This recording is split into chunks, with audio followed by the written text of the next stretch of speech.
can't hear you. Hello, everybody, and welcome to No. Welcome to No Realms Tolesh. Oh, I forgot. I know what I forgot to do. Before we dive into tonight's that soundtail was probably loud as fuck.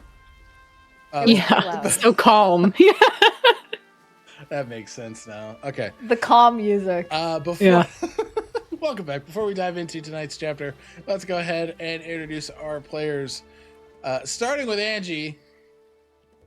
Hi, everybody. Hello. My name is Angie, Agonethetic on the internet. And I play they, them pronouns. I play Zia Marino. He, they pronouns. You can find me here. Soon to be as a new character. Surprise. Just randomly whether Zio dies or lives, there's going to be a new character soon. And you can also catch me over on Dicescape on YouTube for The Last Arcanist. We are finally into the story proper. All of the origin stories have been premiered, and now we are going into the show. The first episode should be up. It was released, I'm pretty sure, on the 14th.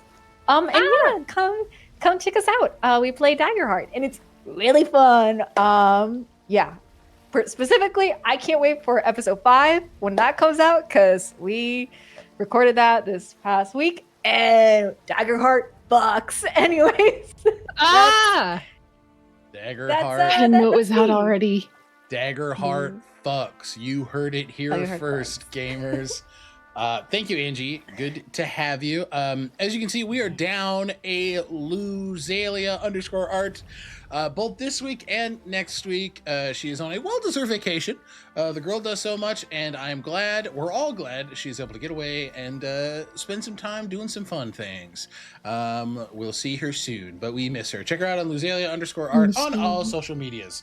She uses she, her pronouns, as does Dolores. Button. Jafar! Hello, I'm Button. My pronouns are they, them. I'm Bluebluebutton on social media, and I play Echinacea Belrose, whose pronouns are also they, them.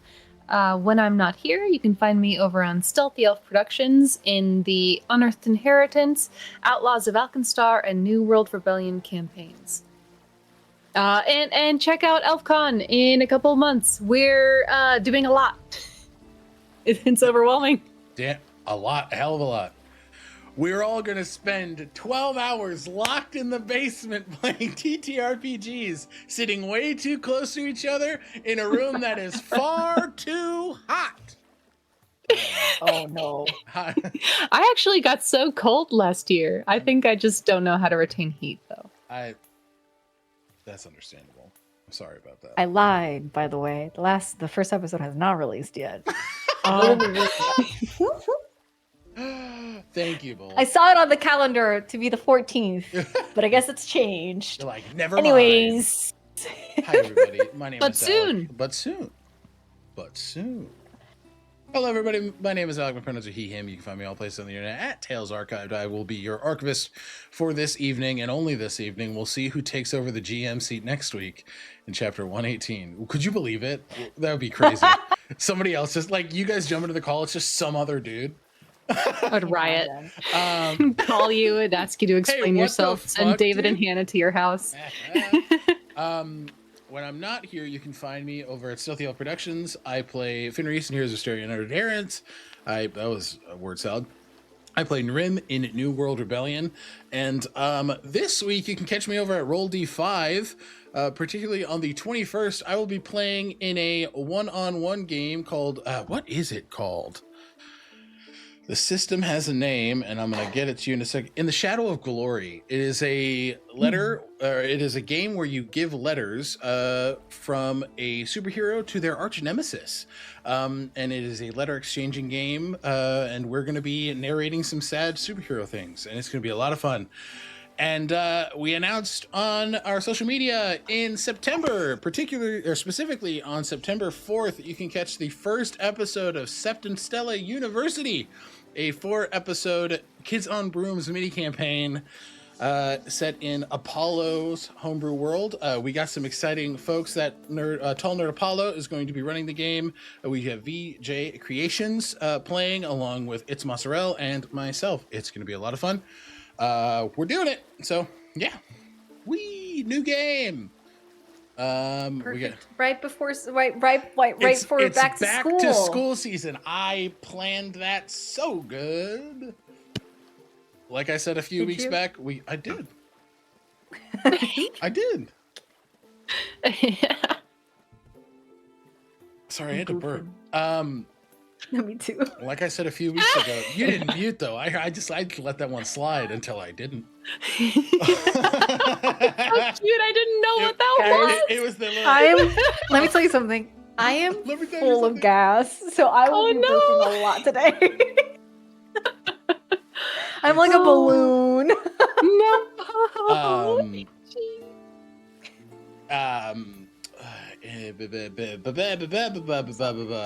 No. Septum Stella, coming soon. Coming soon. Like I said a few weeks back, we got a lot of content coming to you the rest of this year and into 2026. It's gonna be a lot of fun.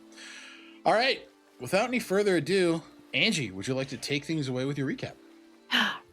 Yes, I was saying hi to Briar in the chat there, Hello, so I needed to do that first, guys. Okay. No, absolutely. Anyways, absolutely. So, recap for chapter 116. Thank you so much for joining us. And here's a little thing for you to know about what happened last time. It was a shorter chapter.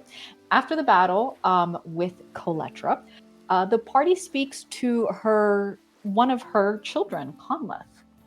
Tensions simmer after the intense battle, both anger and fear warring in him after the felling of his twin siblings, the two beliefs struck down by the fated. Conleth revealed that they followed his mother but never intended to become part of this war. When 3 of his siblings spoke against her, she struck them down and called them weaklings.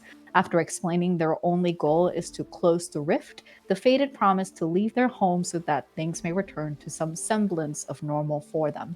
Conleth bitterly agrees that after centuries of ruling with fear, they wish to continue residing in Mother's heart with hope. So the fated can work unimpeded. Conleth channels the heat into his elemental body, making the temperature more bearable. Medicine checks and healing spells are shared between the party. Zio treats both Isandra and Wit with the cooling touch of elemental healing. Shocked and in a state of dissociation, Wit is reassured by Zio to take the time he needs, but to seek him out when he is ready to talk. Echinacea opts for good old-fashioned first aid, but hesitates when coming to Silverian's aid. Aidwolf reassures them that they're allowed to feel off-put, but Echinacea's main concerns are how well both of them were able to work together. Aidwolf sees that as a boon, referencing that it will make it all that much easier for both he and Echinacea to get back what was taken from them. With that perspective in mind, Echinacea's hesitation is quelled. Silverian offers Speak with Dead as an option to interrogate the agents of the Shadow Court he killed.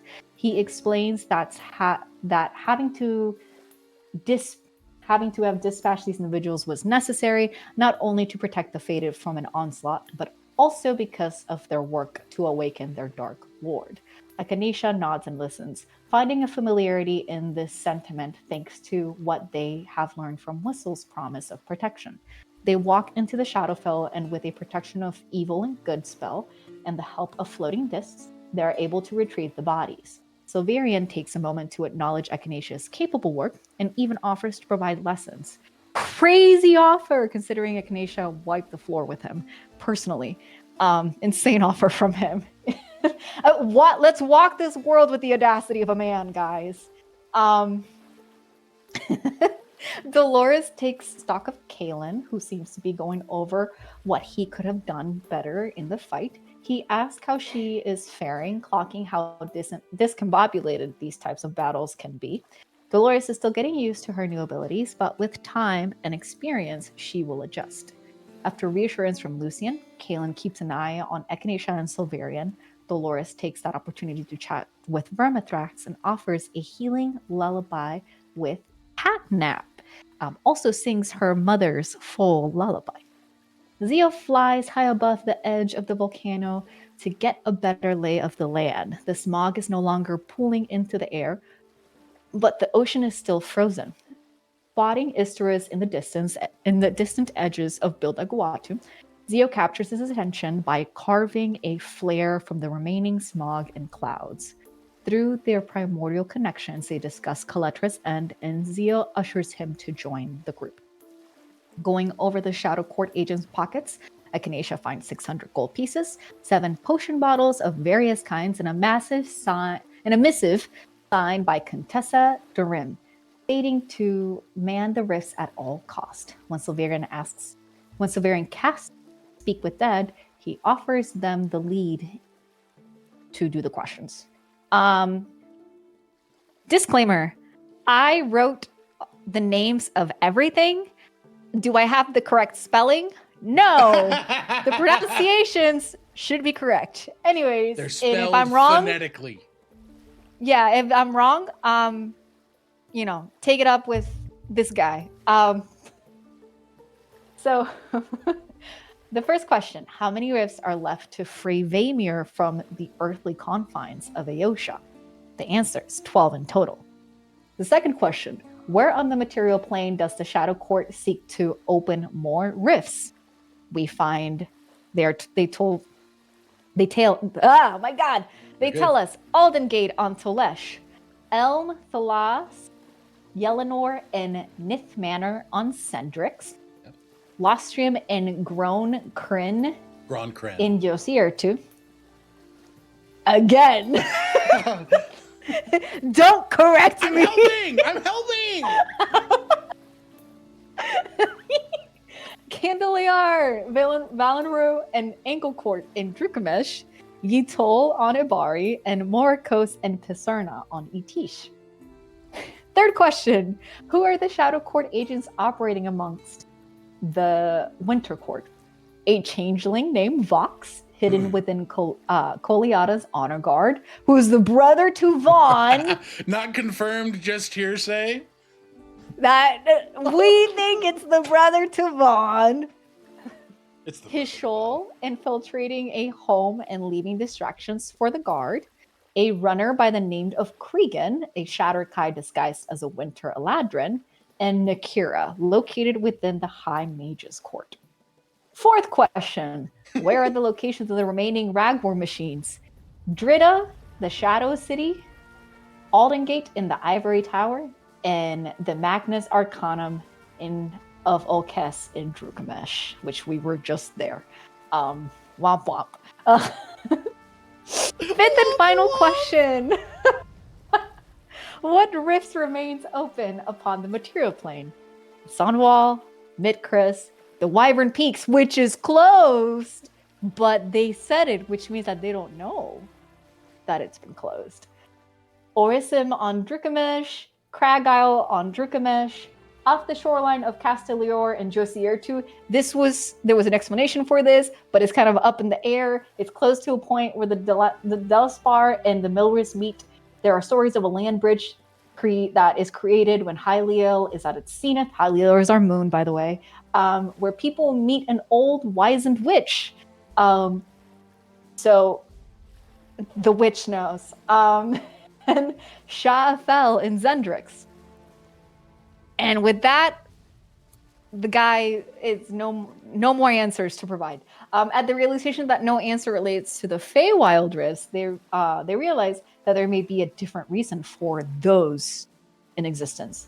After the interrogation, the group begins the closure of the rift. They also agree upon taking a long rest, even if that gives Glazia enough time to prepare. With the magic taking hold, flowers and vines bloom and weave, suturing the womb left by the Shadowfell rift. In the distance within the rift, Zia witnesses Yelena and Shar fighting and reclaiming the Raven Queen's domain. Dolores witnesses divinity for the first time, and the fated gain a godly boon of portent. Echinacea discusses their theories about the Feywild. The Shadowfell agents did not know about the Feywild rifts, which leads them to believe that during their previous encounter with the Shadowfell court opening Feywild rifts, those individuals may have been posing as members of the Shadowfell court. Curvaith works in ways of subterfuge and trickery in order to trick the people around him, which could ultimately point to a betrayal on the Elven God's part. Shocker.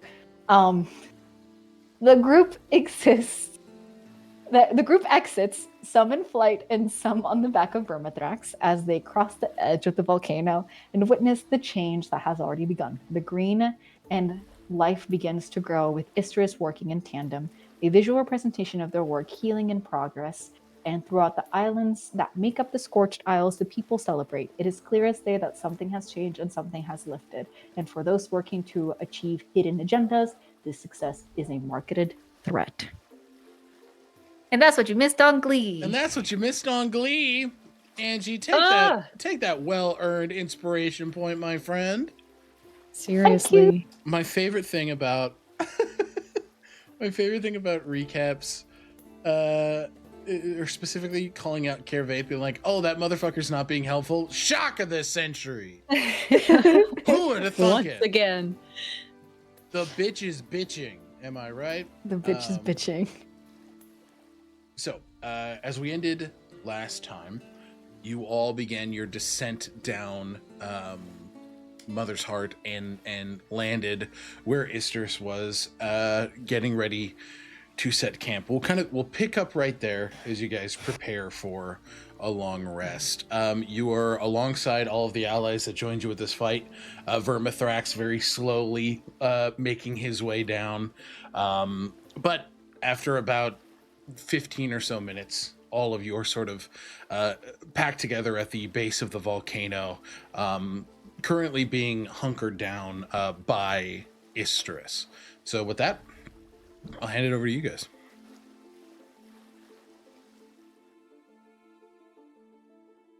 I think Zio is going to go look for Echinacea.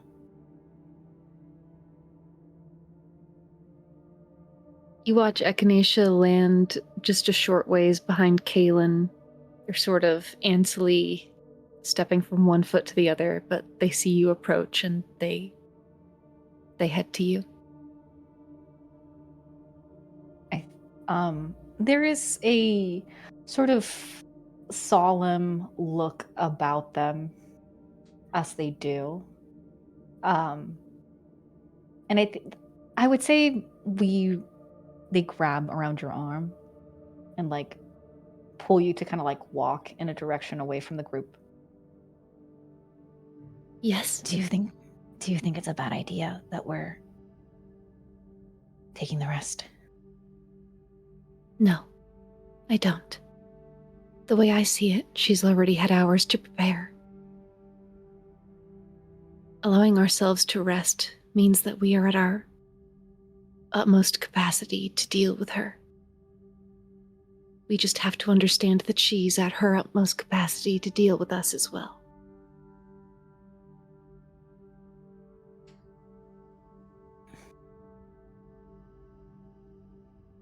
I was worried that making that decision for the group, I've seen how focused you can get on a goal. I saw it back in the lore. And I was worried that you were holding back.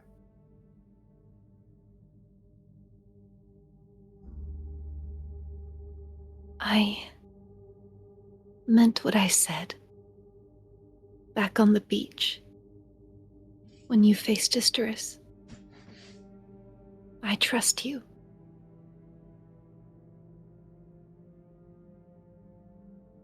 In the past, I have chased, for my own purposes, what I felt I needed to accomplish. We do here. It's for you, Zio. This is your home. And I will chase where you tell me to chase. I will go where you tell me to go.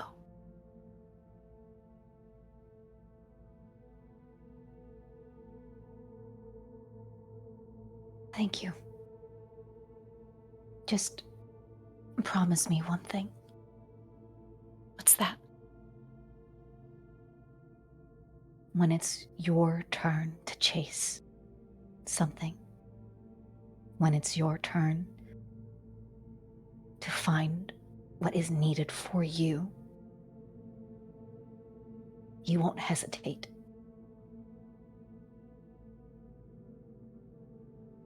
There's this smile. And I think in this tension, it breaks like sunlight through the clouds. Echinacea throws their arms around you and hugs you tight. I love Echinacea you. does not. Oh, I love you too.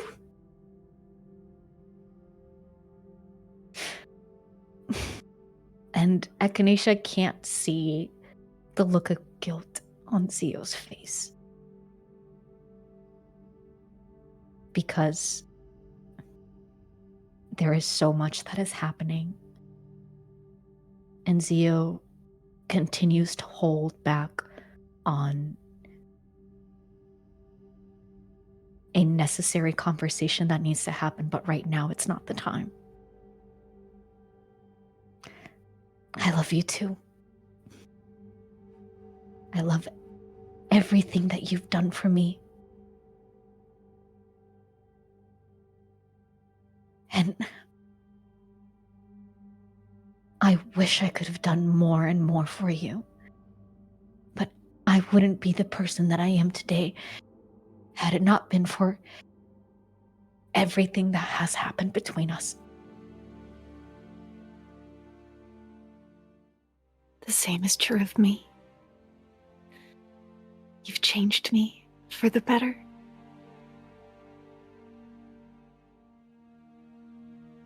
I'm so grateful. So grateful for that day. The carriage. When you thought Sir was a ghost, and that your lockpicks had magically done the trick. When you climbed up on the griffin that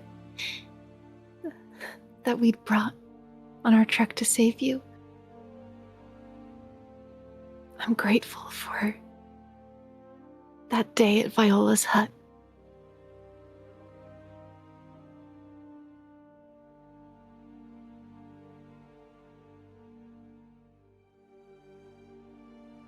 Looking back on that day,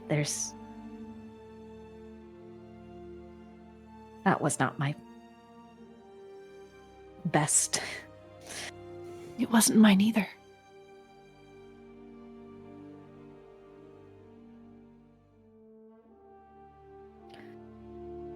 We've been really good about showing each other different perspectives. And adopting what the other has shown. I never want to stop learning from you.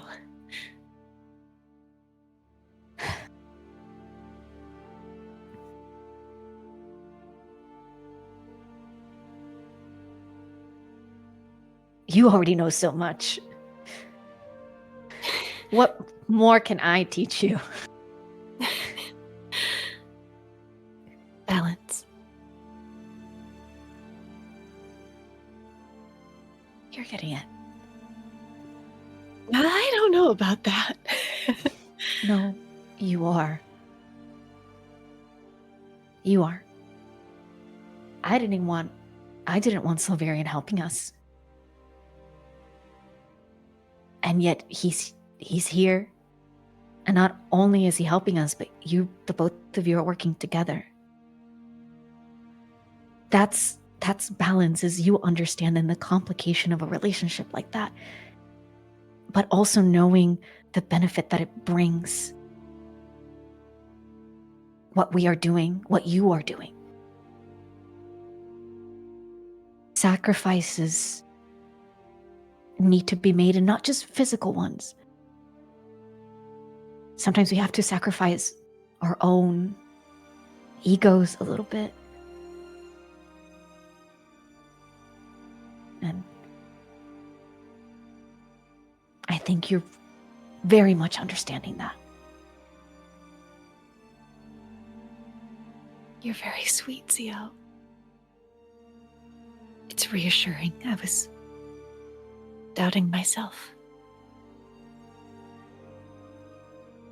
You shouldn't doubt yourself. Another thing to work on. You shouldn't we all doubt do. yourself either. Yeah. Same We all sentiment. do. Yeah. Well, let's get some rest.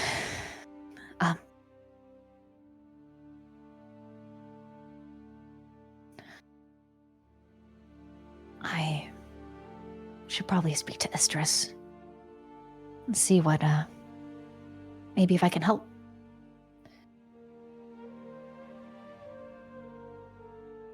I'll leave you to it. And Echinacea presses your palm to their non-existent horns. Yeah. Zia will scamper off, trying to look for Estrus.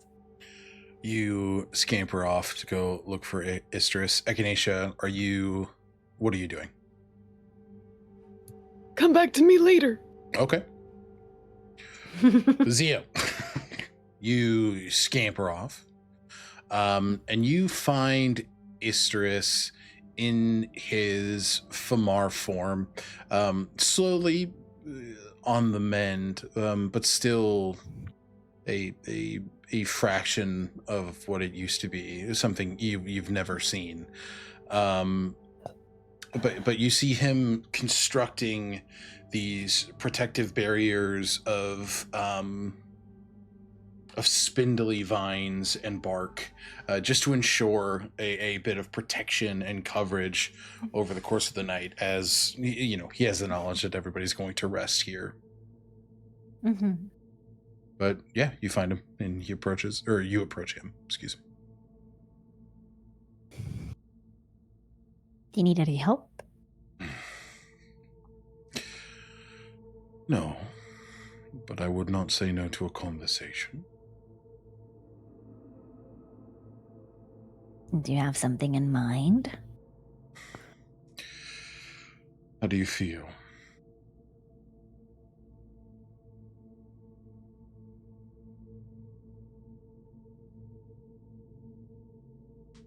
Nervous. Worried. Hopeful.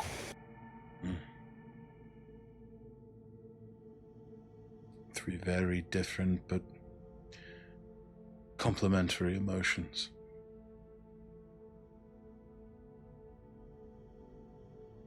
It would be foolish to have nothing but confidence in what we're about to do. There has to be room for error, and there has to be room for things not ending the way that we would want them to. But we still have to hope that they will.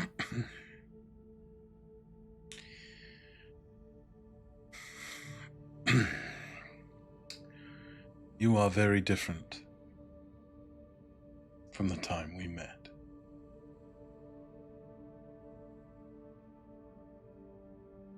Well, Very different. I did go through a bit of an existential crisis at one point, so no thanks to you. I'm anything but innocent.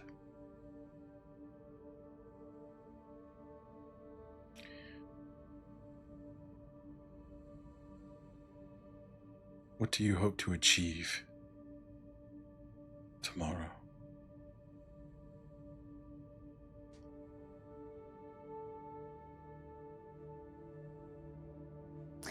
If we have to fight, we have to fight. And we have to strike them down just as we did Kaletra. We have to look at all of the possibilities. If they are willing to talk, we can talk. But not if their purpose in talking is to condescend down to us. No, that's not Glacier. Just as I felt Kaletra's death, I can assure you she has as well. The planet's forfeit without her partner. She knows that. So with the loss of one Tranquil, there's no way that the primordial current can be destroyed. There's no way that any three of us could impact it anymore.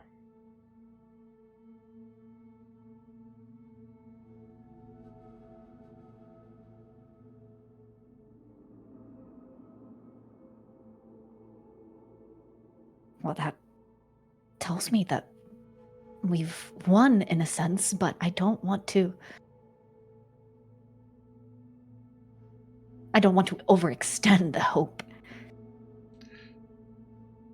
There is no heir to fire. If we'd wish to take control of the current again, it would have to be unanimous. All three of us have to agree on an heir to flame, and we will not.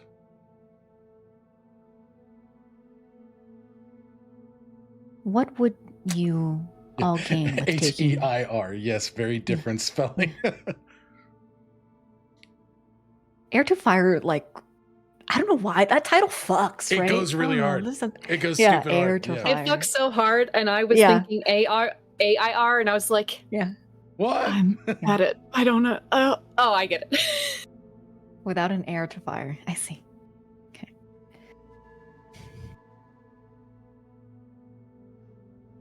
What?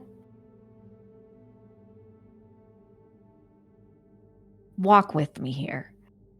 In theory, if you were all to agree to, best case scenario, we're not exploding the primordial current, but you are taking control of it, what is the purpose of that? What do you all gain? Power. Control. Mostly power.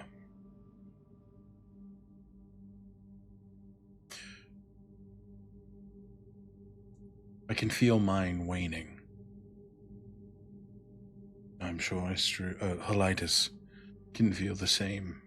We will still be vastly powerful. But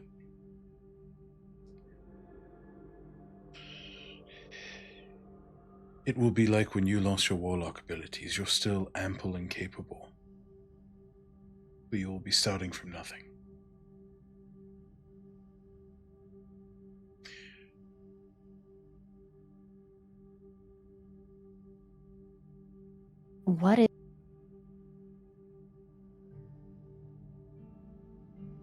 What's so wrong in giving you,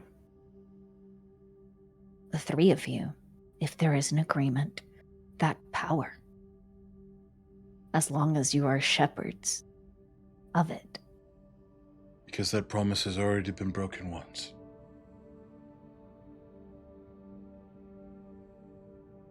That's all we were meant to be before. I drove myself mad. Helitis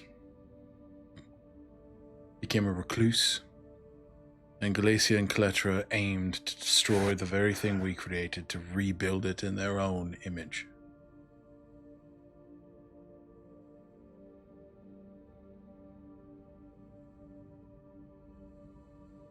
Maybe it should be viewed not as a garden, but as a forest. The forest tends to itself.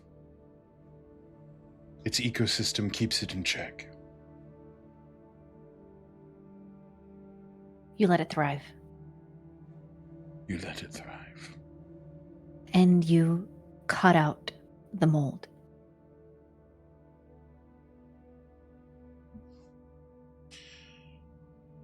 I fear that whether it be sooner or later, someone some ones like you and your friends will have to deal with this same crisis down the line.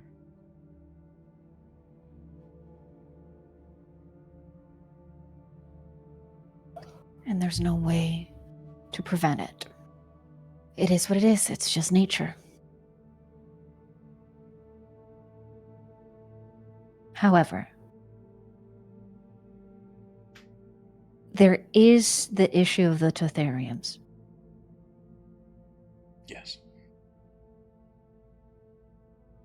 I understand that you and the other Tranquil and... oh my god, I'm blanking. What was her name? Kata. Kata. You and the other Tranquil and Kata created the Tothariums. Those are still in play. They still exist and they harm people. I still have some within me.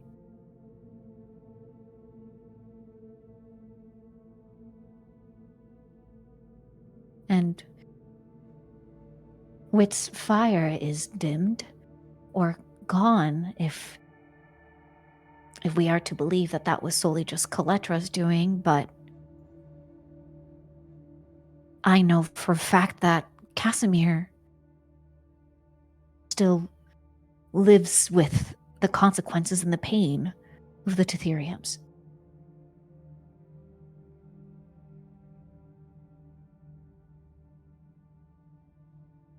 Was there ever a failsafe? Was there ever anything that you all did that you might not remember at this point that just needs to be jogged? It's Diventhia technology that has henceforth been destroyed. The only way to alleviate the threat that the Tothariums within the primordial current represent is to enter it and deal with them individually. Which, once this is done, I am willing to do.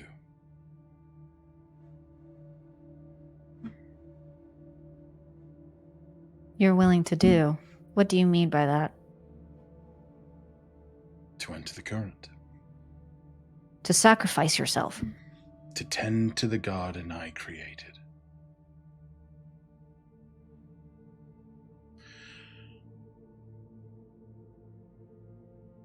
And to alleviate the pain that I've caused.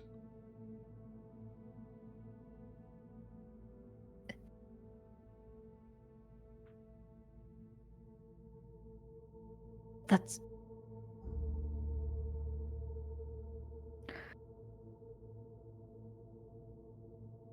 I can't...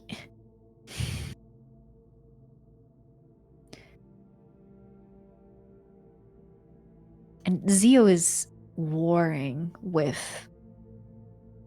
these emotions because they understand. Mm-hmm. They fully understand where Istris is coming from. They understand the sacrifice that it takes to go into the current. And as much as they don't want this happening to Istris,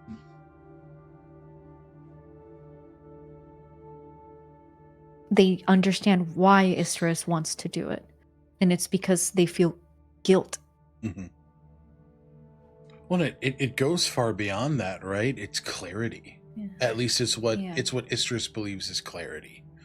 Because the agreement when Istris was riddled with the Tarnakum poisoning was to help you all systematically take out those taking advantage of the primordial current and using it for ill. Mm-hmm. In that clarity, you're seeing the pieces of Istris that you've only read about. The deeply introspective and responsible gardener. Mm-hmm. He sees this thing that he helped create, the Tothariums, are infecting this bedrock of his creation. Mm-hmm. He doesn't see anybody more capable than himself to deal with that problem.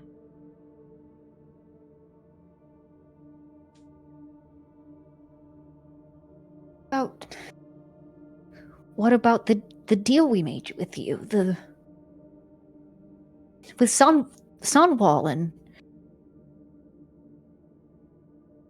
He kind of You would smiles and looks between you and Echinacea. The pain will be coming to Sunwall either way, of that I am certain. Yeah.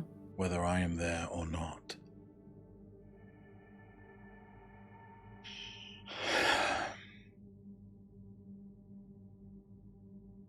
There's no other way. There's no other option. We could let it persist as it has. People will be in pain. And the only way to remove it would be the machine in Sunwall. And others like it.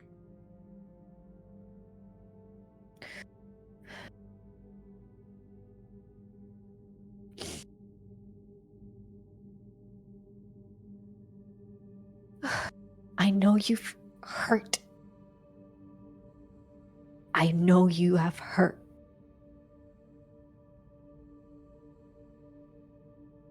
But I also know that you are hurting.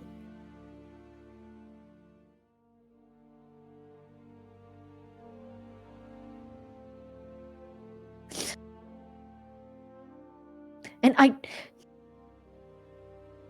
I was just able to forgive you for everything that you've done. And now you would sacrifice yourself? Maybe I'm being selfish, but I just got you back.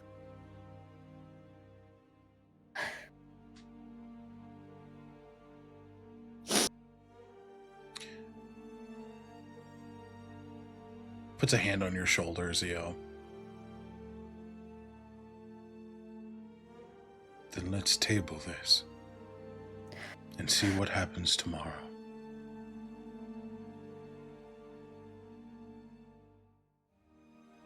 I'm being unreasonable, I know. No.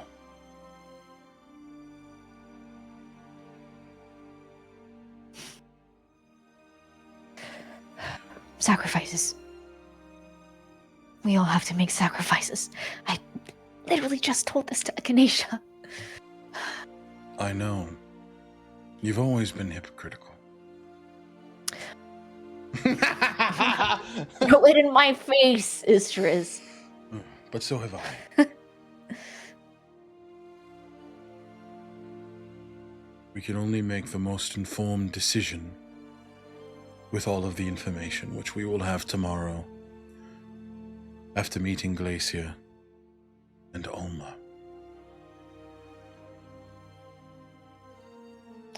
Okay. Be with those who you love. And find rest.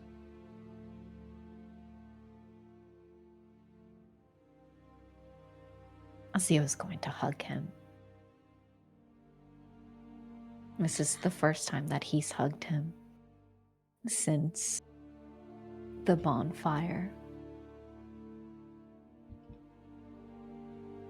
Can you finally say it? It. You're not funny. You finally say it that you're my friend.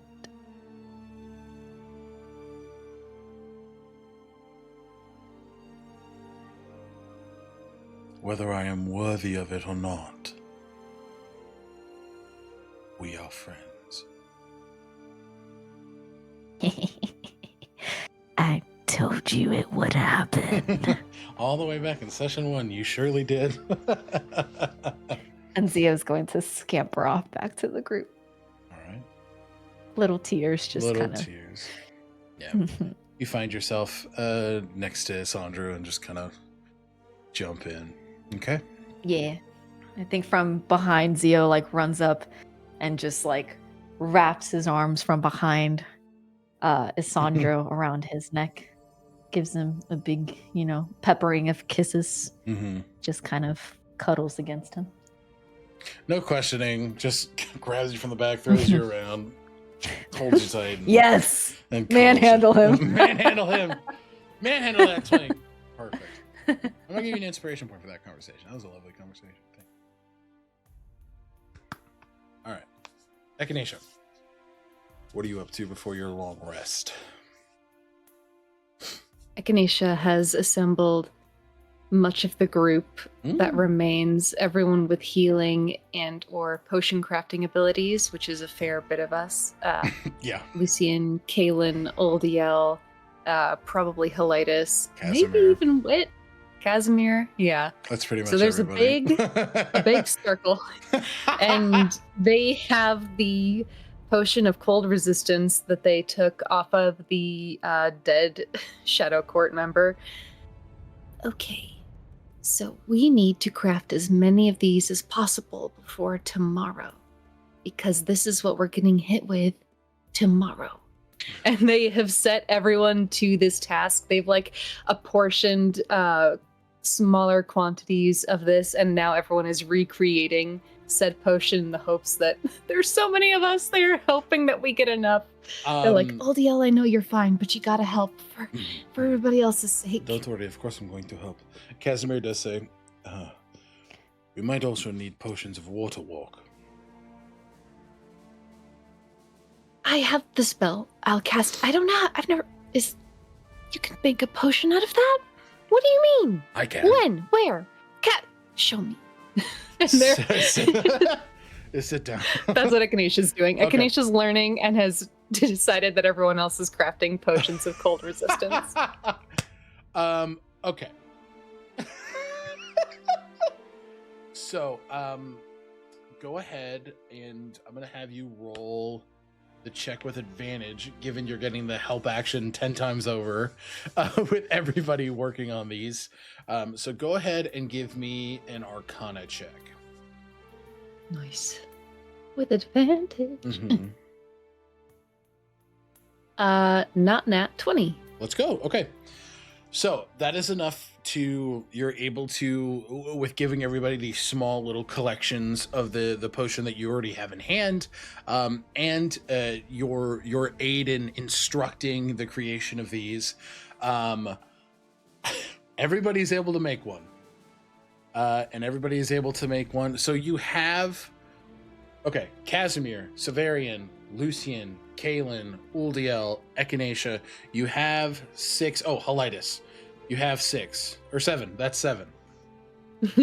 So Elitis is here. Helitis is here. When did he show up? He flew in Helitis. right now. That's Helitis, my princess. Dad! He is Zio. You didn't see him because he's specifically outside of the thing at first, but then he sneaks his way in and starts doing it. Yeah. Okay. Yeah, seven potions of cold resistance Have been crafted, plus the 8th original. Let's see. So there are 8 G's. Okay, and the Echinacea, Zio, Dolores. There are 8. Yeah. Well, yeah. We will divide them while we at break. Okay, I was Yeah. gonna say, yeah, because yeah. Okay. But Echinacea, during this crafting, will position themselves so that they're near Kaelin. Mm-hmm.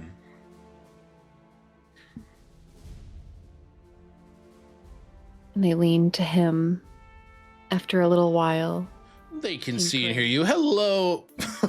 Hello, everybody, A and little bit welcome. of petal and pollen, adding it to a beaker. I was afraid. Back in the volcano.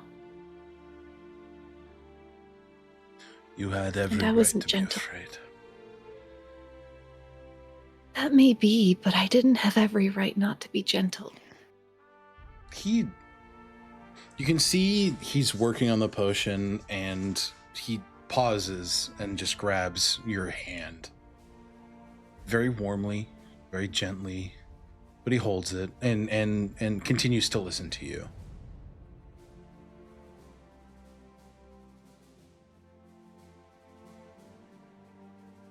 You know me.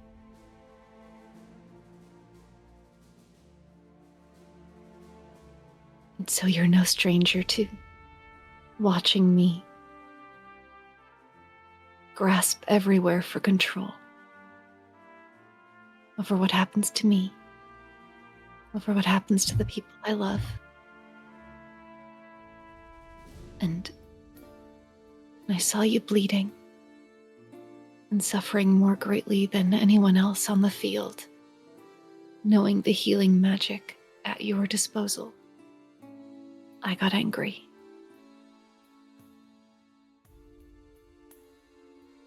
And it was hypocritical.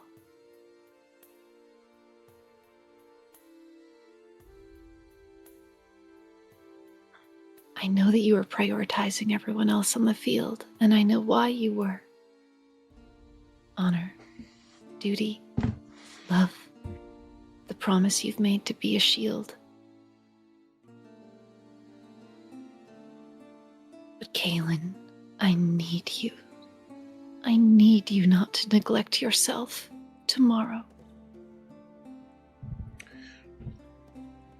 He wraps both of his hands around Echinacea's and just kisses every knuckle. You want everyone around you to be safe, to be taken care of. We look at everybody on the field with that same critical eye. And that's one of the reasons I love you. I could never be upset with you about that. I understood it in the moment, and I understand it now. You had every right to be upset and not speak to me gently. I was being foolish, and I was caught between my two responsibilities, unsure how to move. Being a shield. Your two responsibilities. Being a shield and a sword. I'm so used to being a shield and protecting and keeping everyone up. Fighting is not my one ability. It's not my strength. But with what I'm capable of, I talked to Dolores about this last night, and he'll recount the conversation he had with Dolores, and just like both of them being, this is different, and this is the biggest fight that both of them have been in, and the stakes were terrifying, and it's just there's that moment of like, oh God, what do I do? I move into tomorrow knowing what I must do. If I am in the front line, which I intend to be, I will prioritize myself with healing. We have you, we have Uldiel. We are not short for support. I can be a sword and a shield. I know what I did wrong and the missteps I made. And I judged myself just as harshly. He very quickly I'm not beating myself up, I promise. But I'm just taking stock of what I did and what I should do moving forward. Because I want to protect you all and myself to the best of my ability.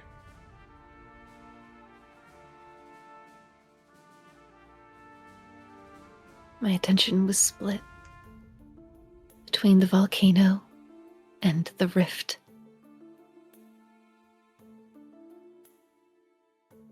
I hope that tomorrow my attention will not be so divided.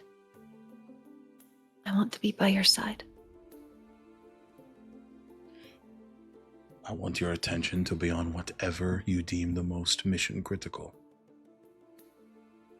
What a fancy word. I learned it from you. Oh no, that's true. I don't blame you either for yesterday. I do. Don't. I acted of my own accord. And I made the wrong decisions. That has nothing to do with you.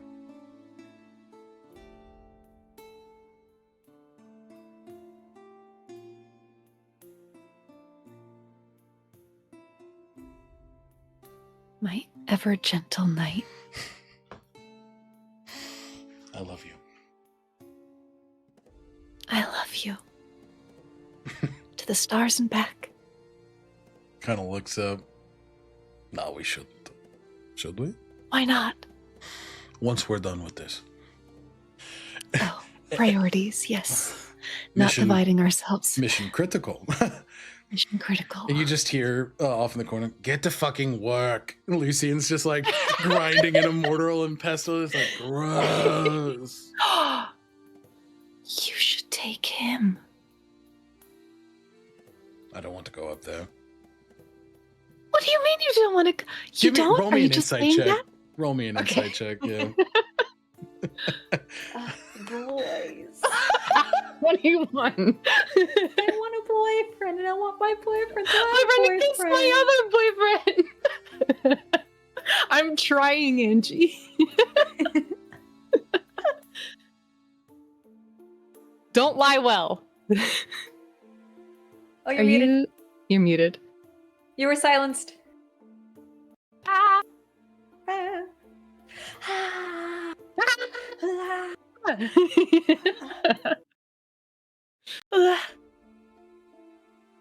Speak, What about now? my angel? Can you hear me now?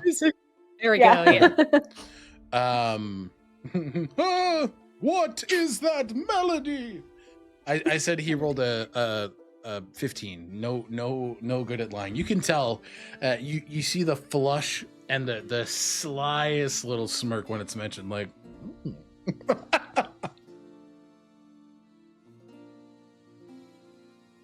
I mean, what are you so afraid of? I didn't say I was afraid. Oh, you didn't. No, because I'm not afraid. I'm not afraid of anything. Oh, you're not afraid of the stars. You just Don't. don't Want want to to, maybe. go. You don't want to glimpse a star dragon. There's the. Oh, what? You know, you could perhaps see Pelgon's home if you're lucky. Roll me a persuasion check with advantage. It's working. It's working. They happen to know his autistic special interest. I do. They're like, let me take- 22. Yeah, fuck Echinacea, take me. Yeah, fuck me. Take him. That's not what I meant. I don't care. Kaylin looks to Lucian. It's a date then, Lucian. Tempt me with a good time. Zio, you return to see Echinacea pink in the cheeks and grinning. Yeah. I think as Kaylin and Lucian have disappeared to go dance together in the Astral Sea, Echinacea, it looks so like the cat that caught the canary. What's got you all flushed? Kaylin and Lucian are on a date in the Astral Sea. In the stars. In the stars. Oh, Look, maybe we can see them. Echinacea They're flops coming. back on their back. You can't see them. Aisha. I bet that You're one's do- them. Mhm. Yeah, you're doing Minri's work here. One star winks at you guys. Ding.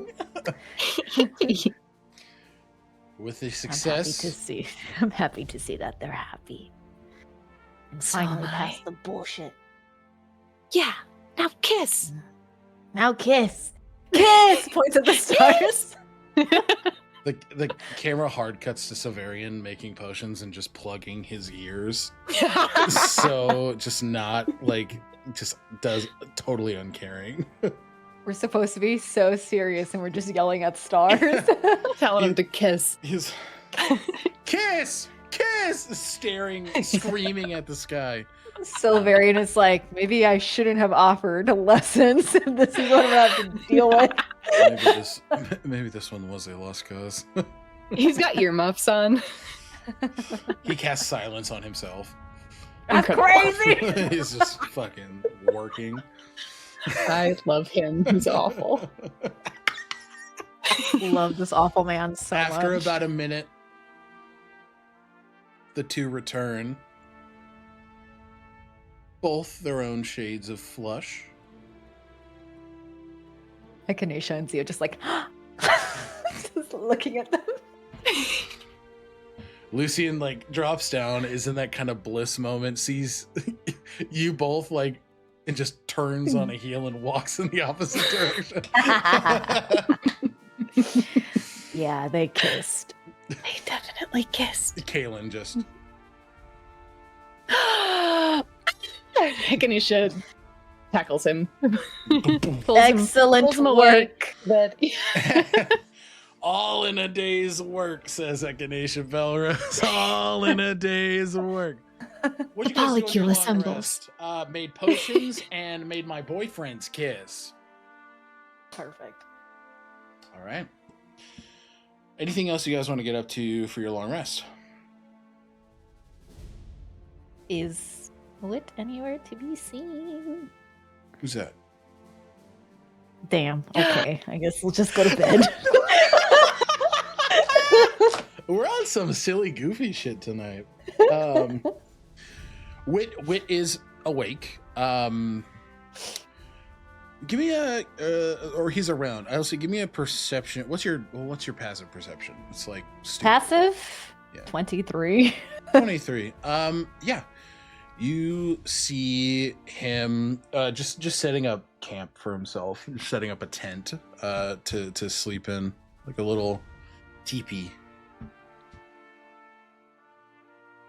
He's so adorable. I think He's Zio struggling just- too. He's like dropping shit, and it's like fuck.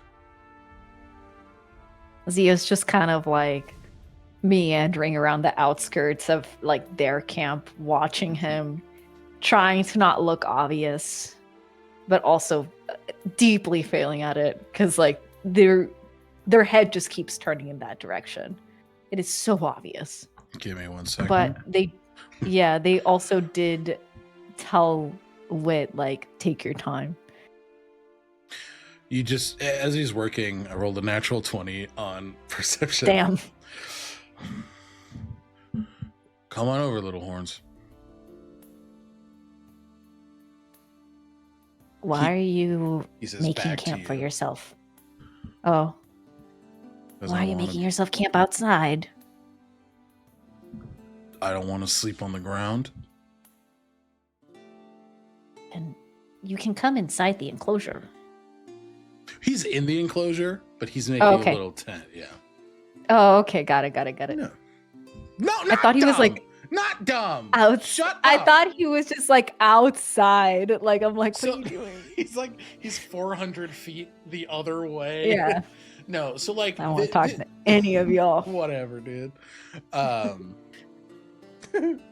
Fuck you. I like privacy. Okay.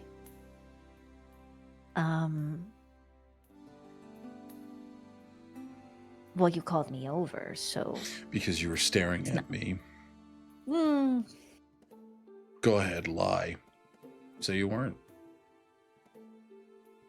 I was Cast Zone of Truth. put. No, he doesn't. He does.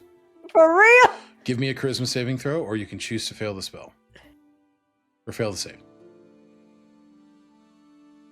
I feel like Zio is so shocked by it happening that it just immediately they fail. Like they're not expecting it. So it's just like, yes, I was looking at you. Mm-hmm. But I was acting like You weren't. I wasn't looking at you. Yeah. Why did you cast this? Because I wanted to catch you in the lie. I wasn't gonna lie to you. You didn't even let me say anything. Just I was in trying to- case. I was gonna try and fluff it so that I didn't look so Desperate.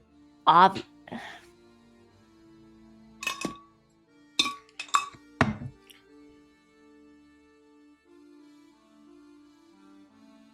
How long does this thing last? It's a great question.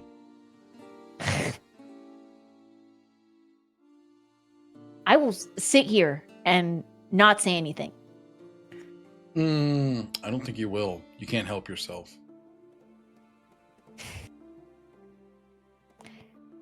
Yeah, okay. I can't help myself. Yes, I can't help myself. Mm-hmm.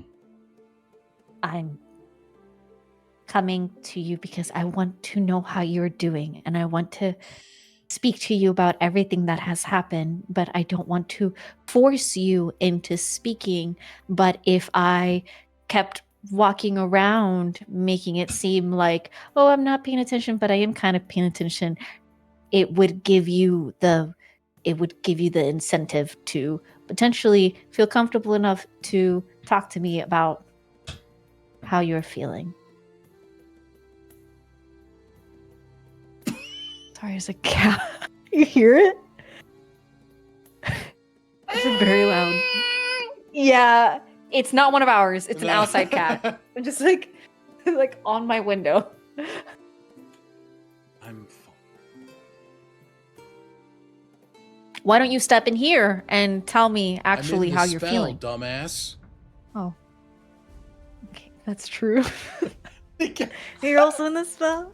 Yes. I'm fine. I needed time, and I got it. I didn't believe there would be a moment where I was free from her grasp. And now I am. I needed time for that to sink in.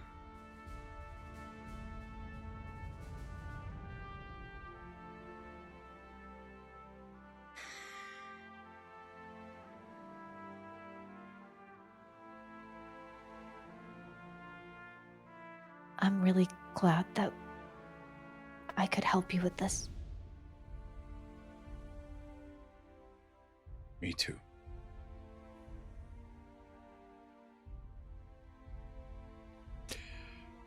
I feel weaker, though.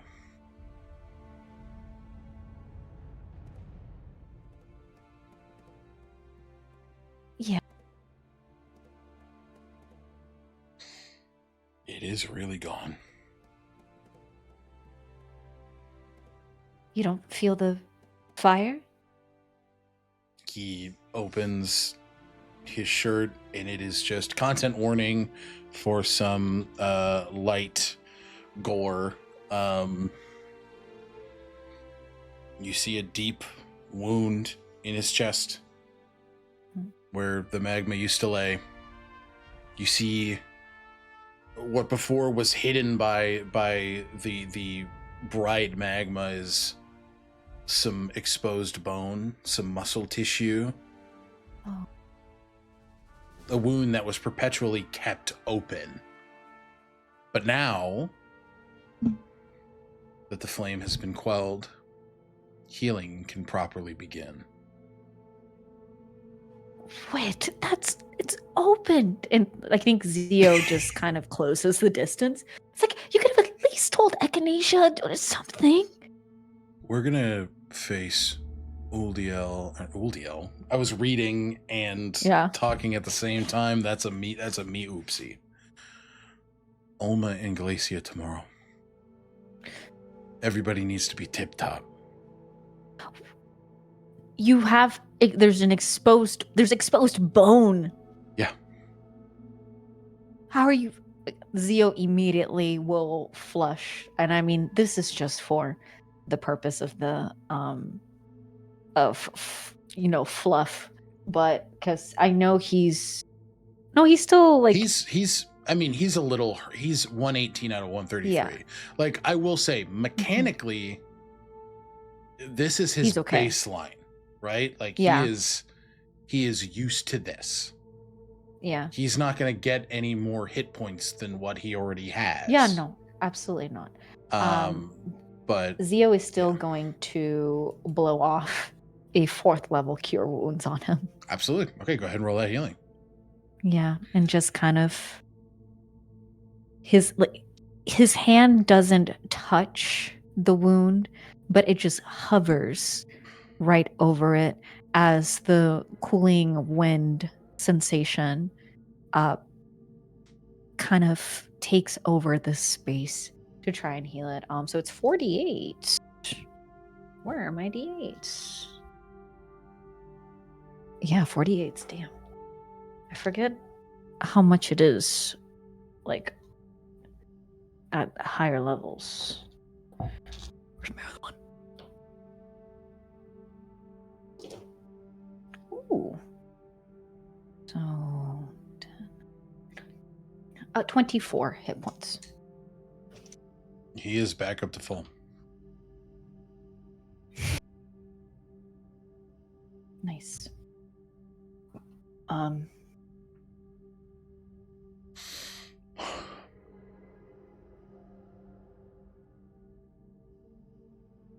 Are you sure you want to be alone?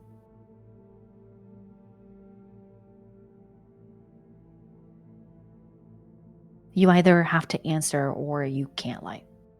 Or you can stay quiet. But if you stay quiet, that gives me an answer. Mm-hmm.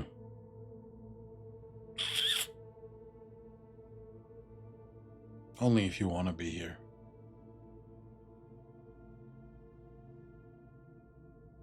Let me give you a little insight.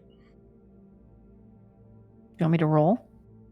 No. He said I'm going to give you a little insight. Oh, okay. Got it. You want me to roll? Incredible. Yeah. Chase people. See if they...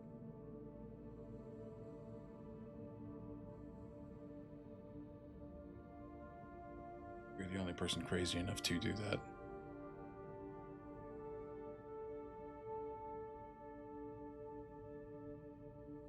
You... Really toxic wit.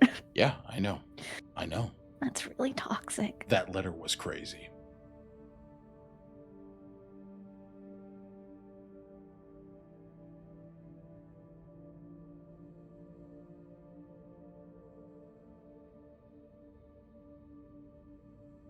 Yeah.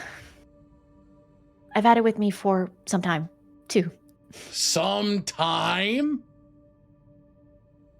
I was an Olkess when I wrote it.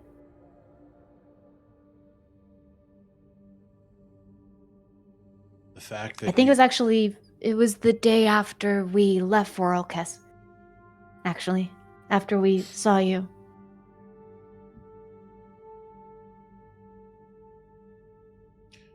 The fact that you had Lucian steal it back means more to me than having written it in the first place. What? Because you knew I wasn't ready for it.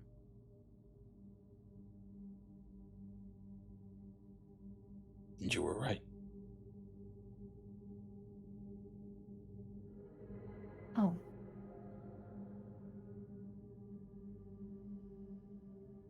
So you're not ready? Wasn't ready for the letter. Oh. I don't know what I'm ready for.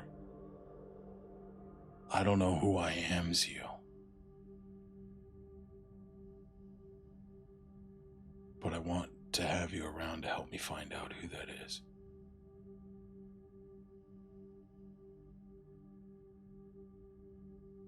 Am I gonna define it? Fuck no. Not right now, at least. Because that wouldn't be fair to me. And it wouldn't be fair to you.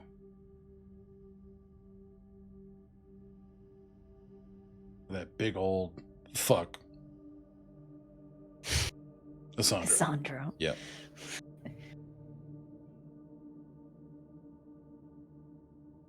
But I like having you around. As much as I complain about it.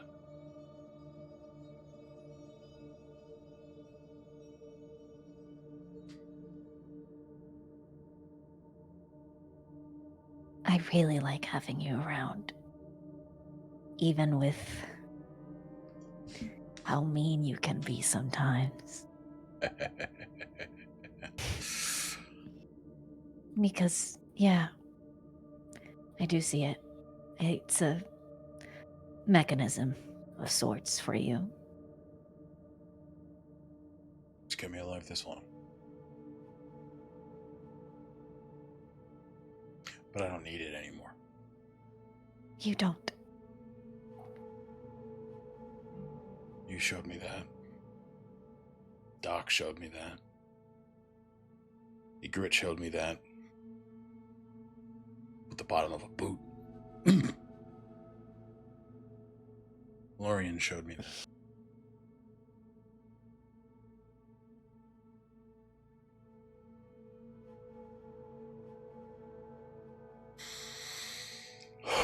When we're done with all of this, whatever happens,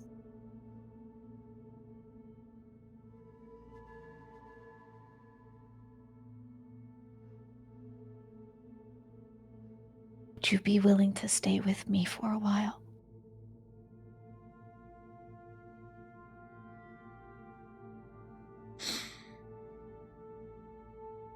I want to show you so much.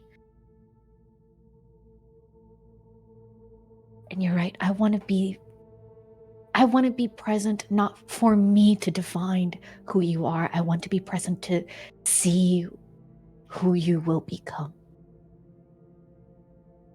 I want to be witness to it.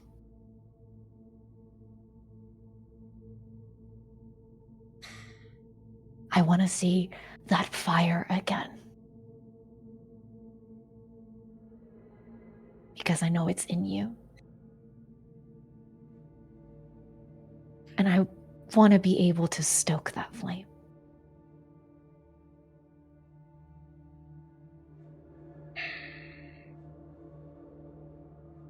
I can't promise that I won't want to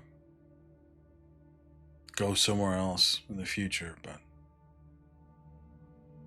I know. after this, I got nowhere else I gotta be.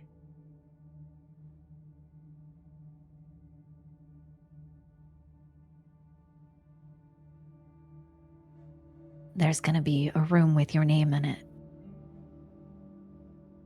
Back in the treehouse. Should probably move it farther away. We're far away from my parents' house.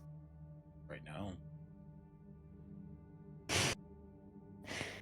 The treehouse is not that close. It's close enough. You think I'm... Wait a minute. Good night to you. What? I can keep quiet if I want to. He hops into bed. Zio sticks his head into the teepee. I can keep quiet if I want to. If anything, you're going to be the one that's going to be screaming. And then runs away.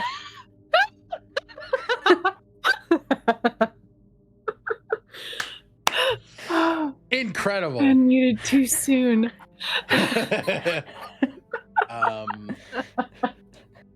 Oh my god. Since everybody was making that probably took 2 or 3 hours to make those potions. Just want to keep things as even as possible. Echinacea, anything else you want to do before? One last thing before bed. Eep. Yes. Fade from black as Echinacea emerges from wherever they ran off to with Kaylin. Uh-huh. Yeah. Fade from black is crazy. He's still in the woods, passed out. In a tiny hut. Yeah. But yeah, Echinacea takes out a little miniature chest and taps it against their knuckle, and they go to find Lucian as they think about what Zio brought up to them, their focus in Iothalor. And as they think about the fight with the Ebony in Iothalor, they think about Helena Morn. And they think about the 2 goddesses we saw today on the other side of the rift. Echinacea knows exactly where they are. you find Lucian in his comfortable clothes. He's stripped down from his armor, but he sees you approach and he just goes, "The both of you are so loud. Nobody else could hear you. Guarantee you I could, no matter how hard I tried not to." Hello to you too, Stargazer. I'm sorry. It's lovely. I'm not sorry. No, you're not. Don't lie to me.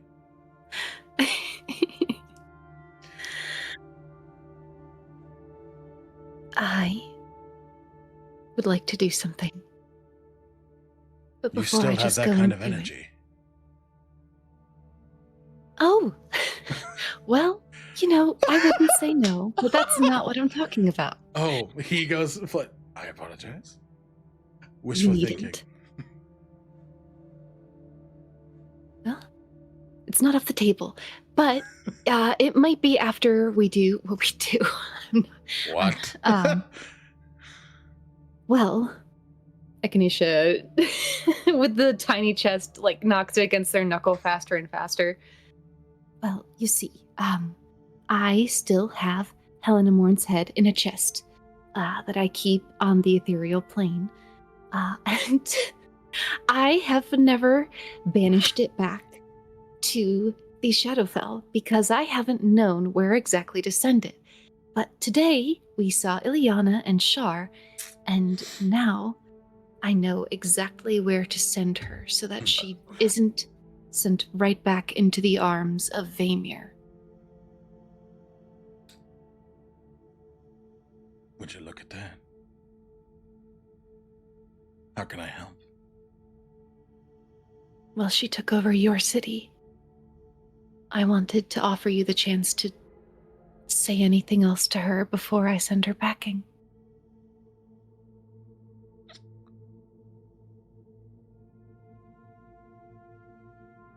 He just looks at you with this appreciation. Thank you for always thinking of me.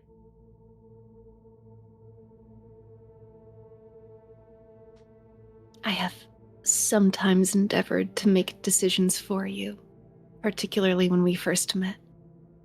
It's my intention not to do so. Here on out. Thank you. You were right to boss me around. You were sassy. Echinacea will cast Secret Chest, and the tiny chest has kaboof, an enormous chest in front of them as duplicate. She's in there. Her head minus her jaw, courtesy of Whistle. Thank you, Whistle. Thank you, Whistle.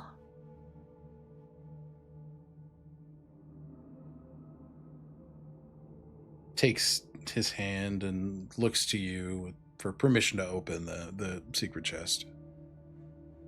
Echinacea nods. Opens. Content warning for more gore. Guys, I'm really sorry I did this. No, it's okay. You open the secret chest to see the bisected head of Helena Morn, eyes open and dart around frantically, as this is the first time since she's been concealed that the chest has been opened. So she's looking around, trying to gain context, trying to see where she is.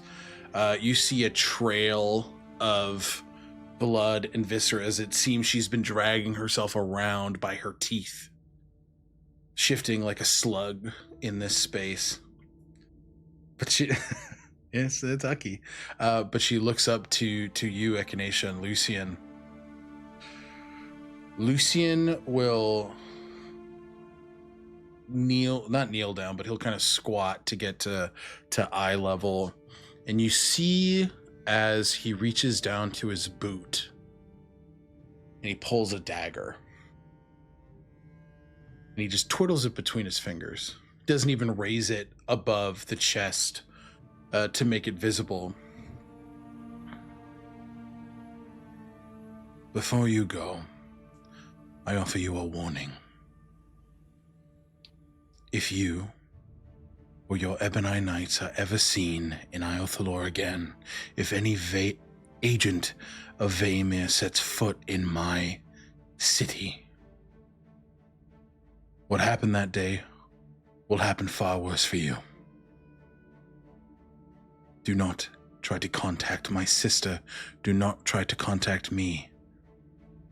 And if you come for Echinacea Belrose, Kaelin Vryn, anyone who was there that day, I won't give you the chance to do it again.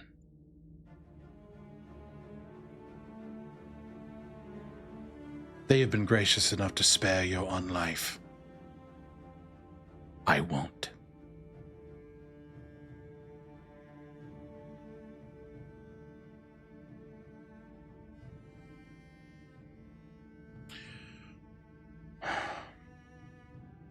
And I do have a question. You see her brow furrows as she does not have a mouth to answer said question. Is there still a garrison under Sunwall?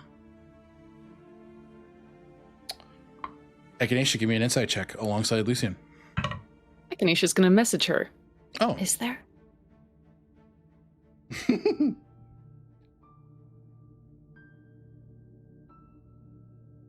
Let me first roll an intimidation check for Lucian. Fair. And I'll still roll the insight check, Yeah. but Echinacea not relying on insight. No, 100%. Me totally, I'm like, oh, they can just fucking 19 plus some stuff for Lucy. Yes, there is. Tell him it's exactly where he remembers it to be. She says it's precisely where you remember it. He nods.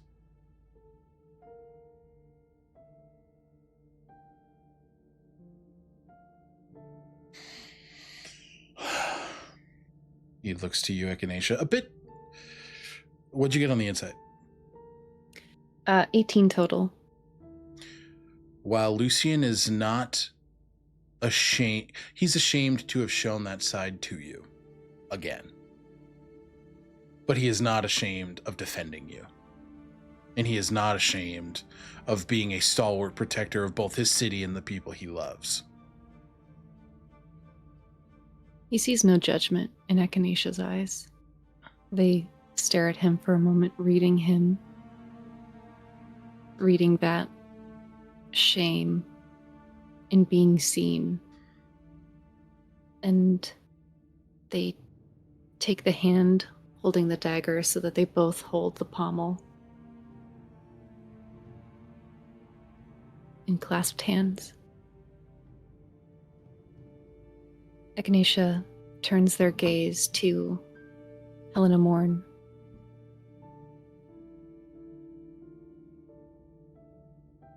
I know you cannot truly die. That if you were to die, you would go back to Vaemir, and that he would send you here again.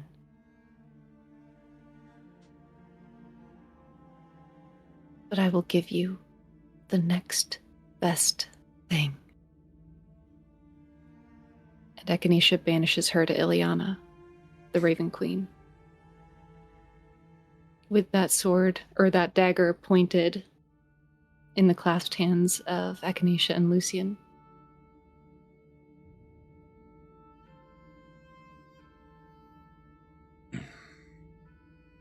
Lucian pulls you in by that shared grasp and hugs you tight.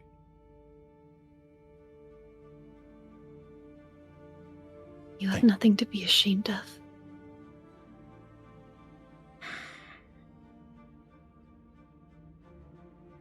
Thank you.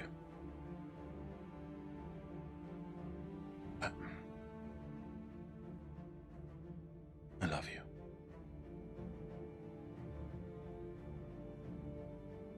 Lucian Whitmore, I love you. shall we? We shall. His wings expand out as he lifts you and will fade to black on Echinacea and Lucian. And we will pick up to what you all don't see on the Shadowfell. As on a field of battle, Blight Hounds and Shadow Court mages, corrupted knights of Ruin's Eye, these dark, amorphous bodies made of inky, dripping tendrils, lay felled as Ileana, mask still on her face, scans the field of battle until she spots the head, part of the head of Sir Helena Morn. And like a bird of prey, her head tilts as she looks.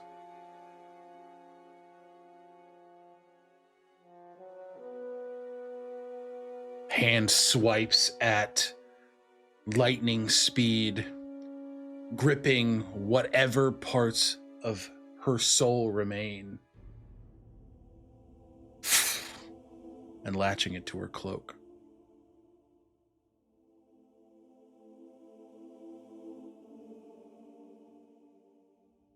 Undeath means very little to the god of it. And that's where we're going to take our break. Yee! Why is Ileana so hot? Yeah. Oh, All right. Hey, mama. Hey, mama. Hey, mama. All right, everybody. Thank you for hanging out. We're going to take our first break here before we wake from our long rest and go to face the threat that is Genasi and her avatar. oh my god. We'll see you guys in about 10 minutes. Bye. See you Bye. soon!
Hello, everybody. Welcome back to Non-Realms Tolesh. That's not what it's called. Non-Realms Tolesh. Non-Realms Tolesh. Welcome back. Okay, guys, you can go ahead and take a long rest. You can go on your character sheet. If you pick spells, please pick your spells. If you don't, have fun chilling. Yeah, me. Fun chilling. Like, I don't have to do that. Long rest. Getting a long rest on all 37 of my NPCs. Fucking ridiculous. This is what we've done. Recover 1 level of exhaustion. Yep. Who's still exhausted? Nobody. I recovered it. Oh, okay. Yeah. It was just on the menu. It was on the little checkbox on D&D Beyond. It's like, do you want to recover that? I'm like, yeah, idiot. Okay. So you all awake in the morning in this dome protected by Istris's magic. Everybody stirs at around the same time. I imagine you guys are getting up pretty early here. Yeah, is that accurate? Yeah. Okay. Question. Yeah, Dad. Yesterday, when we awoke, we couldn't see the sun. The sun. Is that still the case? Once the dome comes down, which happens as soon as everybody wakes up, you are all met with the bright visage of the sun. Yay. As over the course of the night, Helitis, while you all slept, worked very hard to help clear the remaining bits of smog that were lingering over Mother's Heart.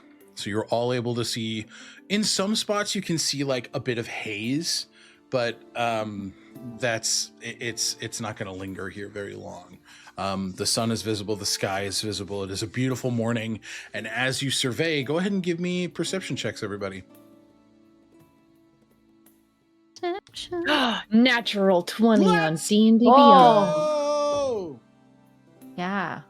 You get so like hot jacked. You're like, natural 20. 24. 24. Okay. Not a natural 20, but a 24. Not natural 20. Echinacea, you do spot it first with that natural 20. You don't see anything, but you hear crashing waves instead of the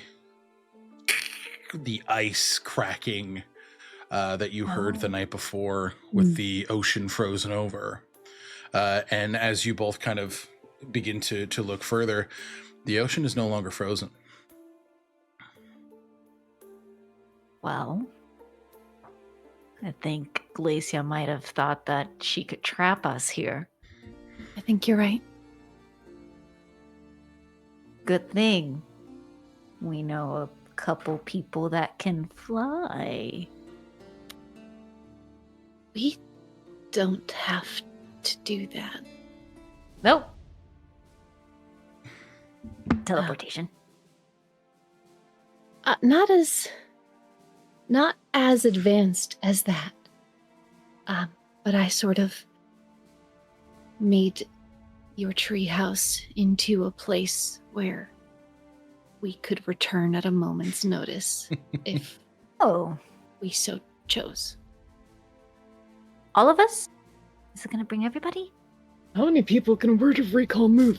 I think it's 8. That's usually the I magic don't number know. with big teleportation spells. Excellent question. No, this is a smaller one, so I can move. Blah, blah, blah, blah.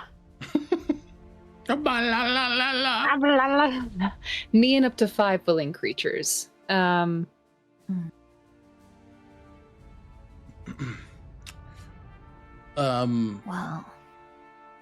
I could also see if I can find a gate around here.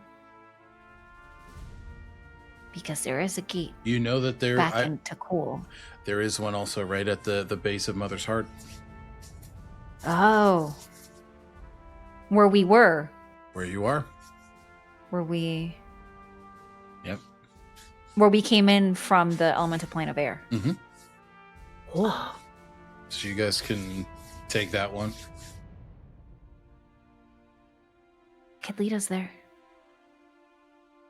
That's incredible. That's way better than my thing. And you can save Word of Recall, just in case. for. That's true. We have an exit strategy. That's very good. Yes. Yeah. And if you ever get in a pinch again like that, you can just zap on out of there. Zap on Not over. that I think. Yeah, not that I think Silverian is gonna try anything again, but it's always good to be on your. Yes. Echinacea side-eyes Severian, who they're not convinced who wouldn't try something like that again. He's just the blankest expression. Just Okay. Okay. Yeah, I think Zio is going to. Let me see. We know where to go, right? you do. Okay, got it. Yeah. Yeah. So Zio is going to essentially lead the way with the group. Is Helidas with us? Helidas is with you. Okay. I think Zio is going to lead the way, but also kind of grab a hold of Helidas. Good morning. Good morning. Thank you for the work that you've put into all of this so far. It is the least I can do. Zio will relay information about the conversation that they had with Istris last night. Particularly the option that Istris presented about sacrificing himself to going into the current. There is What do you think about that? Yeah, there's a myriad of emotions that Helidas runs through, right? Give me an insight check here. It's a 9. With as much history as there is between Istris and Helidas, it makes sense that it's hard to even scratch the surface of what Helidas could be feeling right now. Yeah. But what you do get on a 9 is that it is a vastly complicated thing to hear. Mm-hmm. And it hits Helidas in a lot of very different spots. He offered this of his own accord. He did. I will be honest, I kind of took a stance against it, but it was his idea. He brought it up, and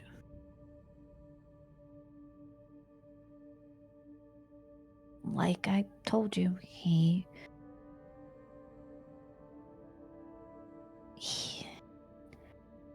to me it seems like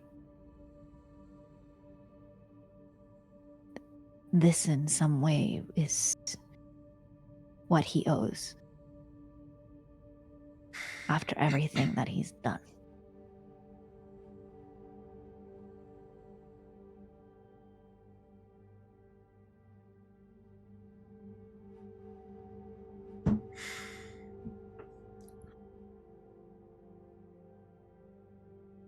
It's clear to me that he wants to atone.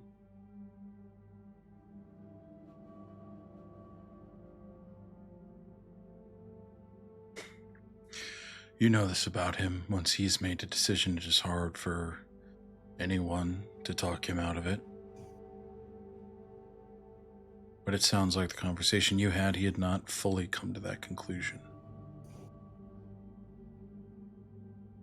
He wants to see what's going to happen today.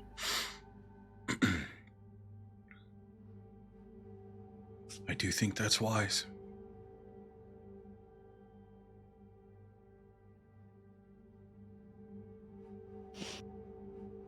I'm not going to lie to you, Helidas. I care about him. And I hope that's not a slight against you. Because I care about you too. Zia, it never would be. My relationship with Isterus has nothing to do with you.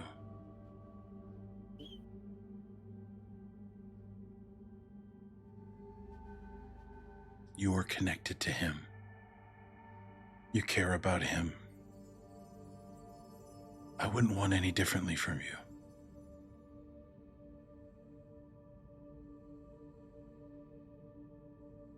It does not make me feel slighted in the slightest.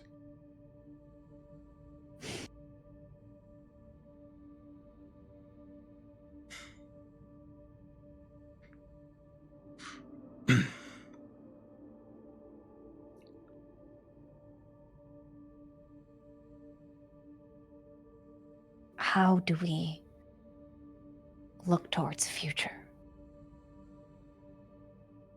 How do we... We won't know until we speak with Glacia, until we deal with Alma.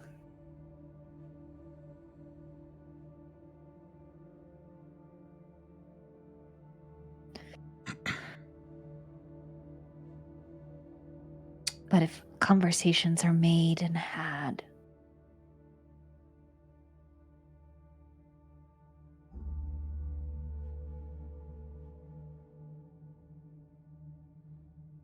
how can we make sure that trust is built and continues to grow?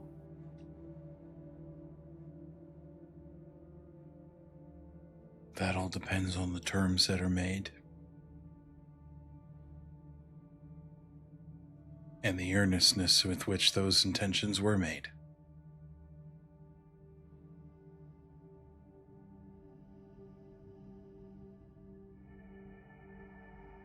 Thank you for the hydrate.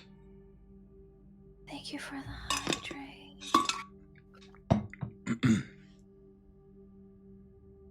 Glacia is going to be on her back foot. Finn. Whatever it might be. It holds back a giggle.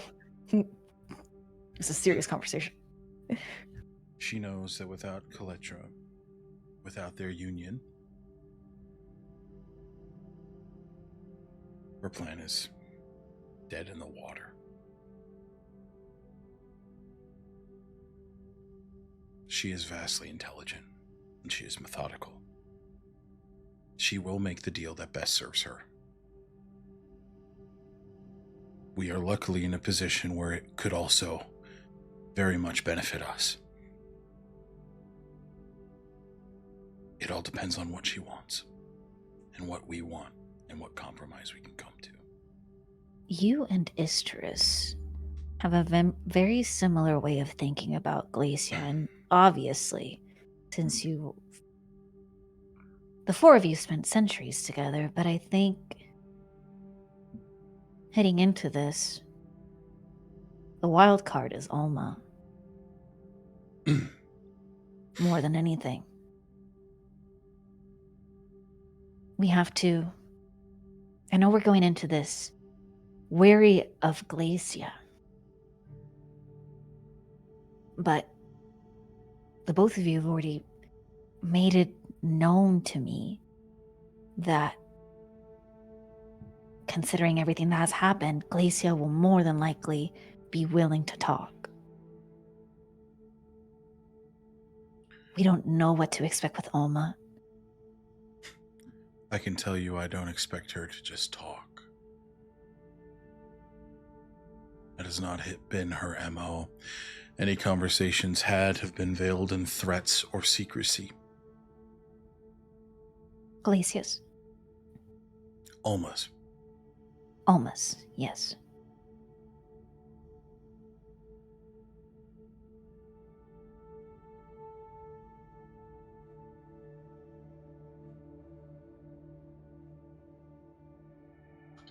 If it comes to it,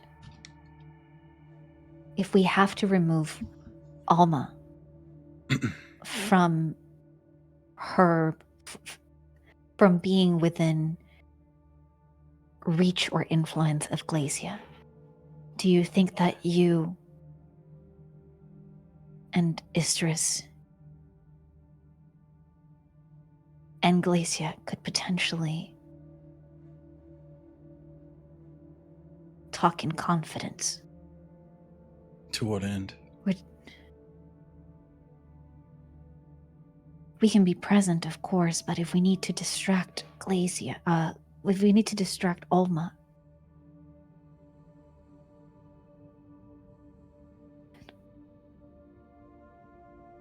do you think it would be better for anything to come from the two of you?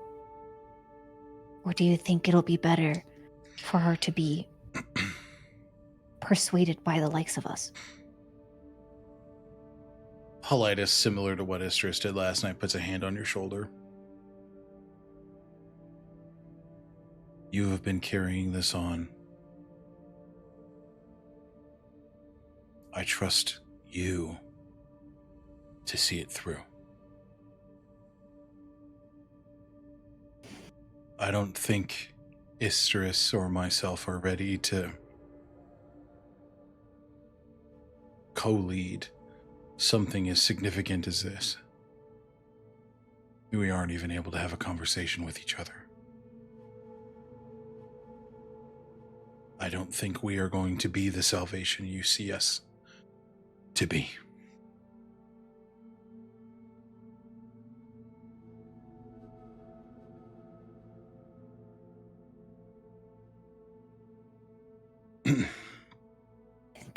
And then Zio just sort of under their breath, just like, stop doubting yourself, stop doubting yourself, stop doubting yourself. In remembering the conversation that they just had with Echinacea. Yeah. They nod and continue moving forward and leading the group towards the gate. Moving toward the gate. Okay, you do. And in this time, Echinacea, you're moving forward and you hear a... So we're aiming for diplomacy?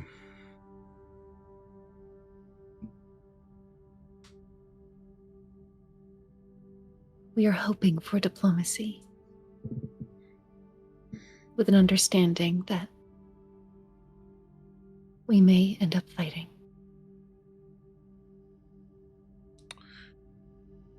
It seems that this Alma is a wild card.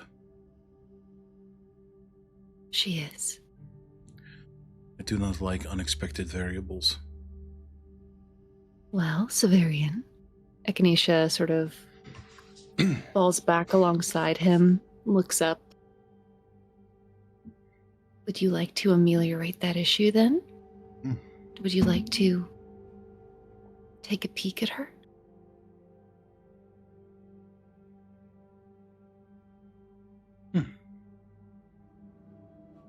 You see, I can show you her. Please. And you and whoever else you think would be keeping an ear out, feel free to give an insight check.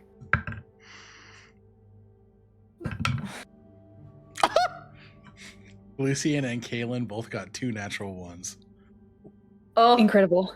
Row after row, dog. Uliel will. Okay, she got a 23 on insight. Okay. Echinacea is making an offer here as they look up and say, I can show you if you detect my thoughts. And in giving that offer, Echinacea is testing this mage, this former kidnapper. They're giving him an inch to see if he'll take a mile.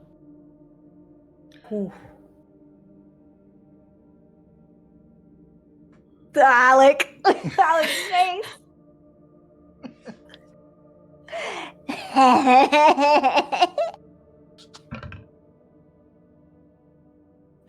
Are you rolling a persuasion or a deception here? I rolled a nat 20 deception on D&D Beyond again. Angie can attest. Uh-huh. Silverian is not wise to your game.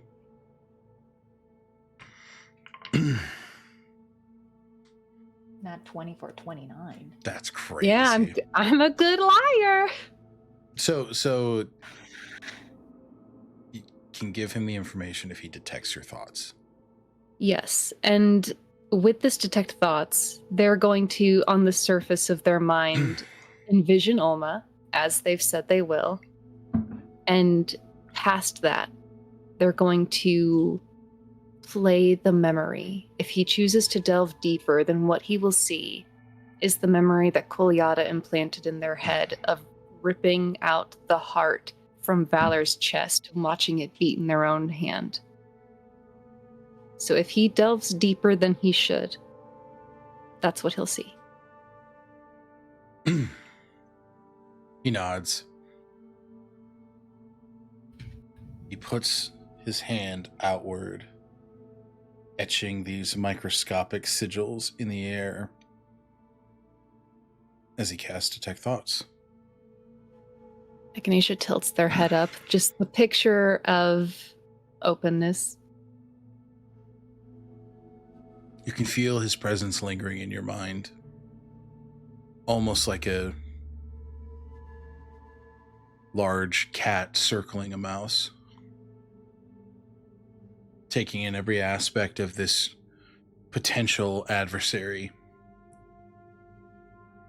You feel almost Severian's chill encompassing your mind as his presence is stern, his magic is so cold it's almost oppressive. With Casimir's magic in your head, Detect Thoughts is something he's cast on you before. You remember it felt like all of your synapses were firing at once, his electrically charged arcane energy just blasting through you. But here, it's this eerie stillness. The stillness and the chill touches Echinacea's mind as they allow Severian to detect thoughts upon them. But in their mind palace, built of paper and words, where not only they, but Aedwulf prowl, a wolf and a bird, they sit in front of the mirrors, the hall of mirrors that holds their memories, and they stare at the image of their hand ripping out the heart of Valor. And they wait to see if the chill extends to that memory. Aedwulf stands behind you, a lethal protector, ready to move on any threat in this space that you both keep sacred. And you see almost at the end of this hallway in your mind palace, Severian walking and viewing at what you've allowed him to see, the curated image that you've given him. Olma in a mirror turning in a circle. And as soon as he's seen what he needs to see, you see him depart the mind palace.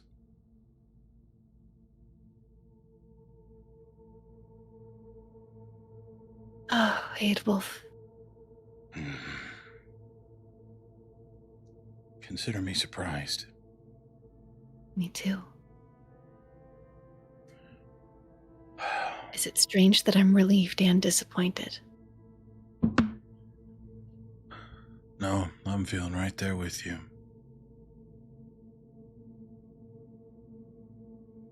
It's like the fuck, we can trust him. Fuck, he didn't misstep. There's a difference. He's smart. And he knows you're smart.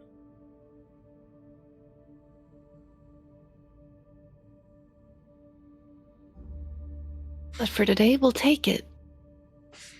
There will come a day where I get to bite that man and I will revel in it. We'll see.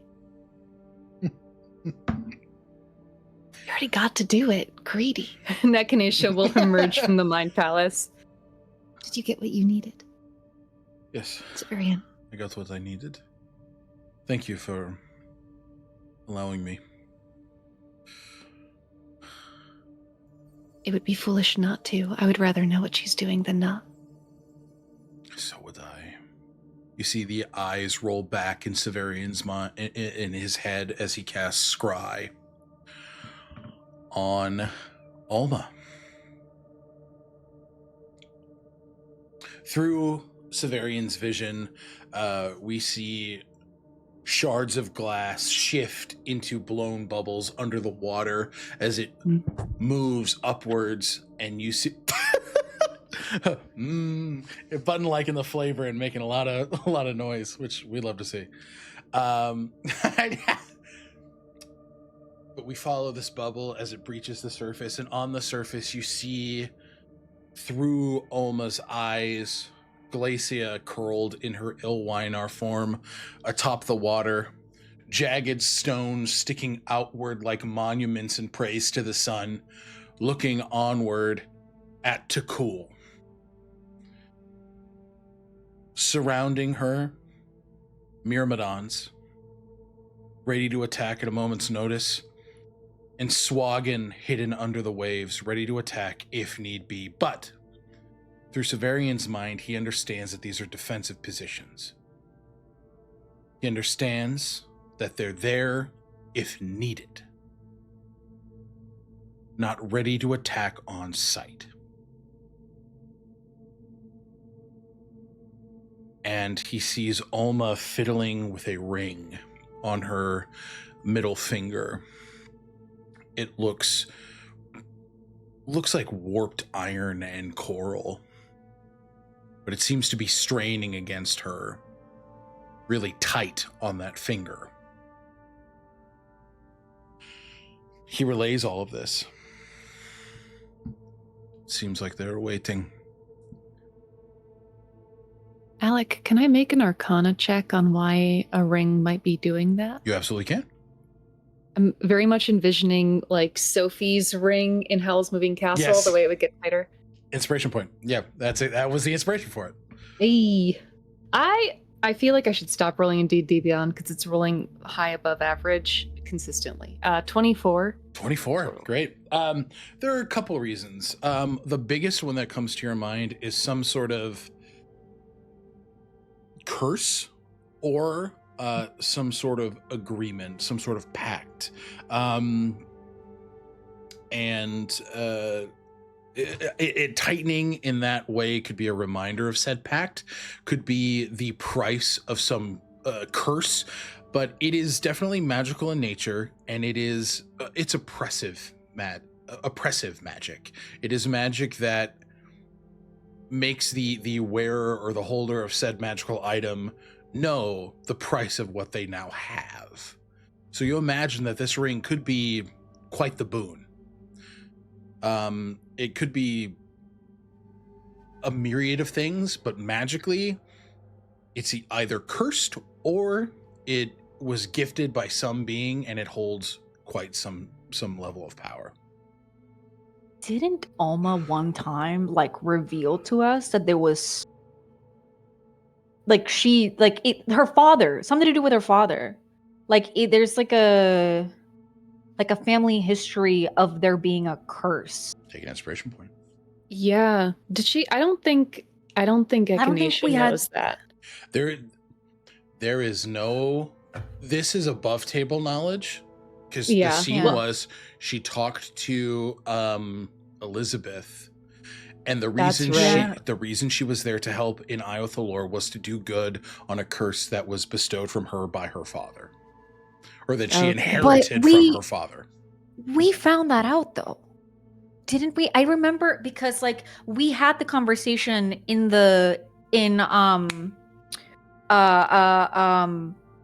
grandma's house. Fuck, what's her name? Yes. Zio is aware of this because he had the conversation in Declan's mother's home.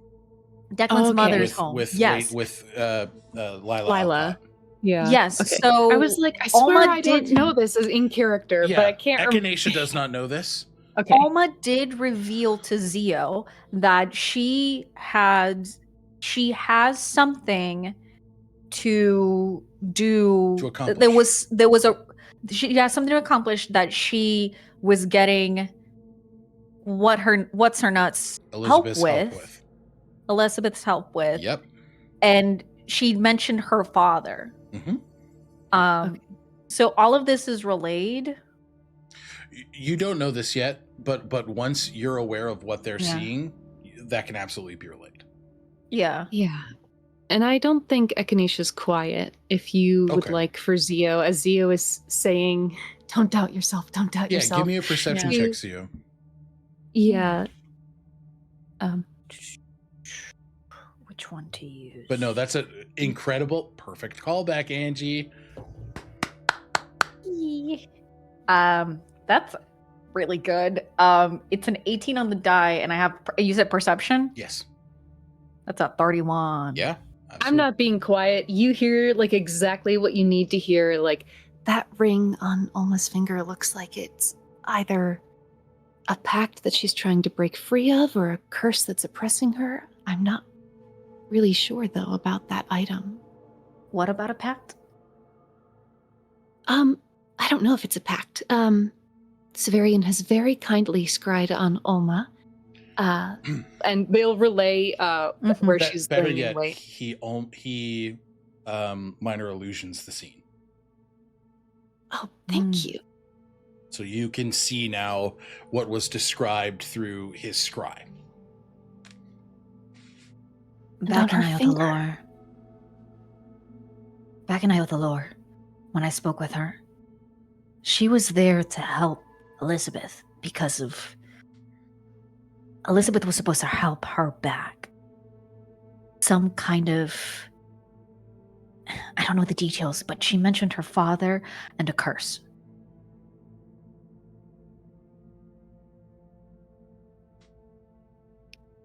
Do you think your father might know? He traveled with Alma. He did.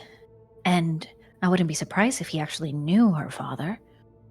I think it would be in our best interest to definitely speak with them. And then Zio also just turns to Asandro, and it's like, and Asandro and Whip both. It's like, but also looks at them both pointedly. Whit kind of puts his hands in the air. You think she told me fucking anything truthful? I mean, it's...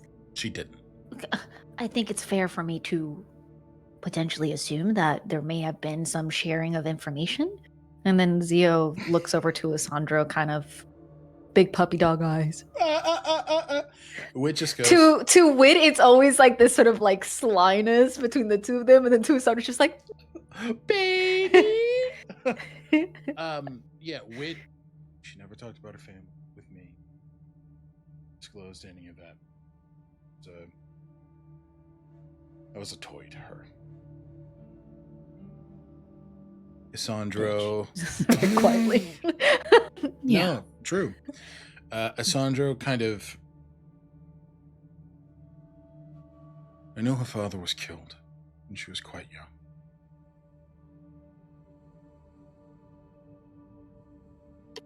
The circumstances were murky, but he was with your father.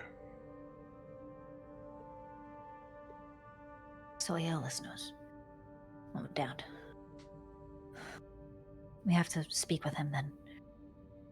This could give us a leg up. That's one thing. Well, go ahead. It was a dark day. It might be difficult for your father to discuss. But I do think we should talk to him. Okay. Why do you say it was a dark day? Obviously death, but you say it like it was more than just a fight.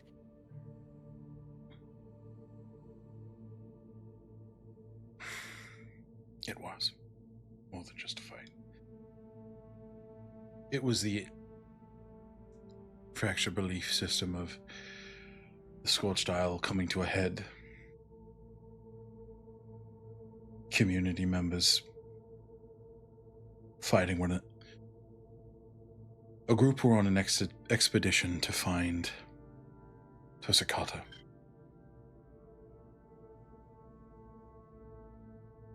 Tosekata? Is that the snake? The Elder Spirit. Yeah. But Yeah. It's Echinacea, not knowing the That context, is snake? like, the big snake? More of a Yeah. plesiosaur, but yes. Plesiosaur. Oh! Yeah. Oh!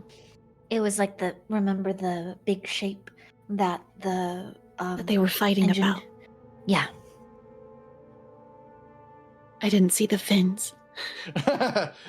it was broken, so it did look like a snake for a minute. Mm-hmm.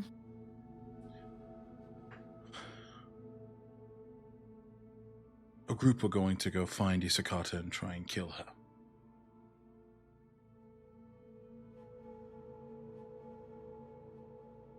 The Elder Spirit? What?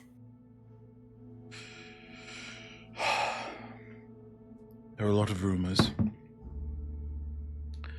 It was politically motivated. It would give the elders more power to influence the community.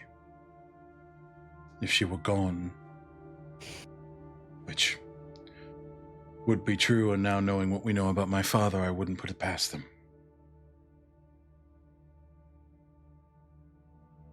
Your father led an expedition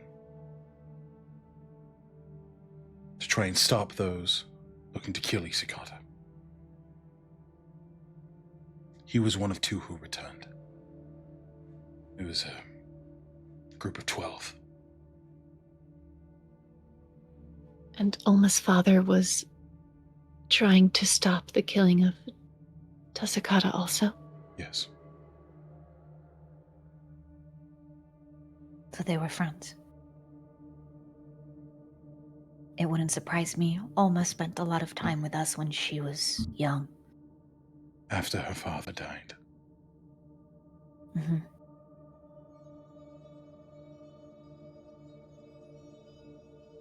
We should talk to your father. Yeah. Okay.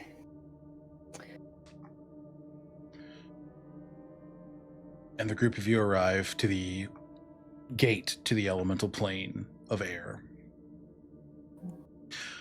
Echinacea, before I forget, inspiration point for the detect thoughts. Very good. That was clear. Thank you. But you all arrive to the gate of the elemental plane of air. In Zio, you perform the same ritual that you have each time you've entered. And everybody, yet again, Blood! doing Doctor Strange. Yeah, you see Zio cut himself and fucking Blood! blood. It's just a little drop. It's okay. Ah, The okay. portal ignites in this bright teal blue light, and you're all once again in the elemental plane of air. You see those flying and those who haven't been in there before, Casimir being one of them. Echinacea holds Casimir's hand. As you hold his hand, for the first time in all of the months that you've known him, there's not one shake, ache, or tremor Oh. as he squeezes it. Casimir. The blue electrical scars down his fingers fade as if they're gone. You could let it all go today. If you wanted.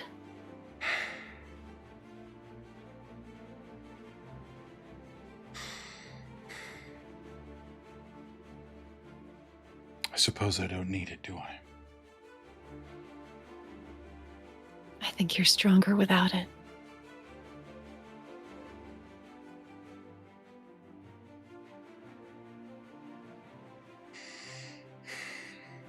A wave of emotion over Casimir.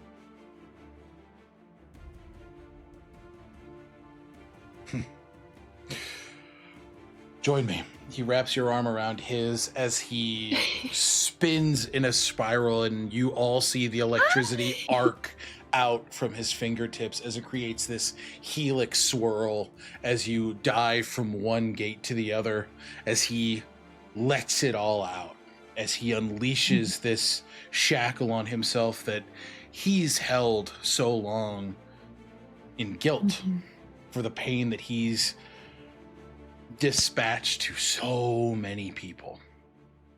Today, after a reassurance from a love he has never expected to have, and one he never thought he'd be able to keep, he frees himself of that guilt. Echinacea spins with him, and as his arms arc out wide and electricity courses out every which way, little dancing lights zip along and dance along the lightning as it stretches out into infinity in this perfect blue sky. Yeah. Zio's in their half Vacron form, sort of hummingbird zipping back and forth between everyone. Does a little twirl around Isandro, and does one around Wit as well, and then also looks to Istris to see what it's like for him to return to the elemental plane of air. Ooh-wee. Hard. Yeah. Difficult. He's not in his elk form. He bursts into a collection of leaves. As you've seen him do a few times now, as he rides the wind stream, both in a means of traversing quickly, but also to not be perceived. You know, there's like this, can't tell how I'm feeling if I'm a bustle of leaves. So I'm in my ex-husband's house! Yeah, it's really, he's like, woo! My ex-husband, the man I murdered. Yeah, the man I murdered. The man I loved and murdered. But you can definitely see spots where, like, the leaves take a second to swirl of their own volition in one space before continuing to ride the wind stream. There's a savoring of the freedom this place provides that he selfishly soaks up for a few minutes. But all of you these old gays are gonna kill me.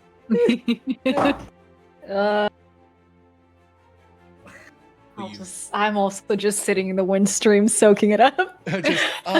Me, Angie, not Zio. Me, Angie in the wind stream soaking it up.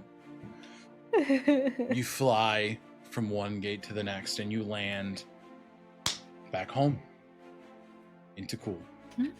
Back into Cool.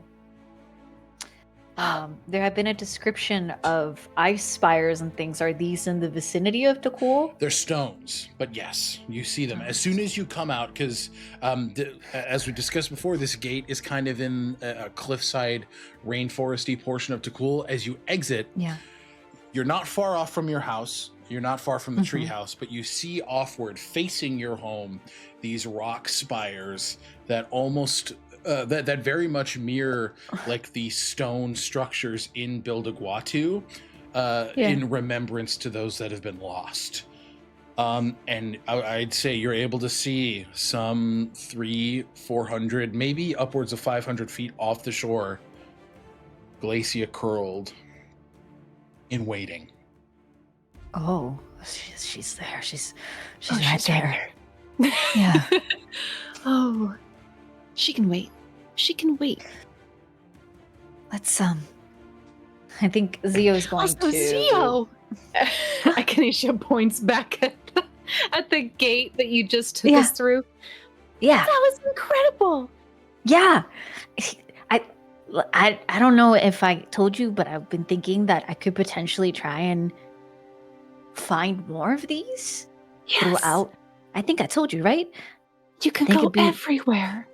Be helpful to just find these and have them be available, well, not just to me, but to you guys also.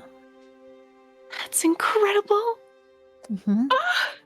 Maybe we could even make it back to Olcaz. Maybe we could make it back to Olcaz. There is an entire ship Fuckers. that is still waiting there. There's a big sky ship with Lucian's name on it now because it can't have our names on it. Yeah, that would be amazing. Yeah, or Squall's End. Squall's End. We could go. Mm, We could go straight to Squall's End. We could go. We could go. if I- Oh. And it's super easy, Yes. and that way you don't have to use your, your magic or teleportation. No one has to use that. This is just available. See, I'm still trying to figure out a way to make it so that you can use them without, just in case if I'm not present. That's very sweet, but you're allowed to be able to do things that I can't do. Yeah. Zio just like, Yeah. Yeah, absolutely. Uh-huh. Let's go home. Let's go back home. We have a conversation to have with my father. Yes, we do. Yes. Okay. Don't doubt yourself. Hopefully. You've got this. Don't doubt myself. Hopefully he's there. You return to the Marina home. That same beautiful domed home. And you enter to see Ziomara making mid-morning tea. Oh, welcome back. God, there are so many of you here. Hello, welcome Zio back. runs over. Hi, honey. Are you okay? You seem so calm. We could have died. You didn't. Zio's like, Yeah, we didn't. But Zio was like, I thought you were gonna come running to me. Like, oh my boy, you're back. I did that when you got home. Don't be selfish. I think we did a very dangerous thing. You did. And we're gonna go do another very dangerous thing too. Okay. Also, Mrs. Marino, we did it. I know. I know. I'm. How do you know? The sky's not black anymore. That's true. That makes sense. The ocean's not Zio frozen looks out. anymore. Well, Zio we looks didn't out do the that one. window. Yeah, and also looks over to Mother's Hearth and says, It's so much more greener. It's beautiful. That shadow is no longer over it. I've never seen it like this before. Wow.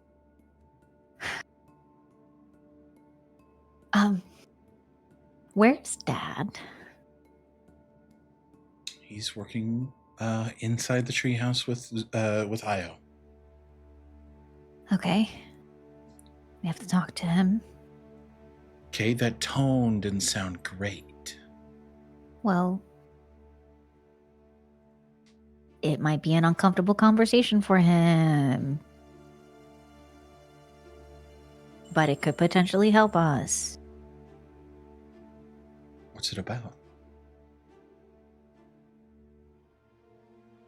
Alma's father. You see your mom. And the magic ring. And a magic ring. She stiffens up.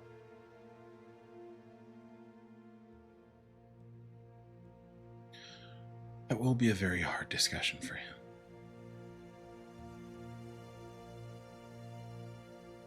I don't know anything about a magic ring, however.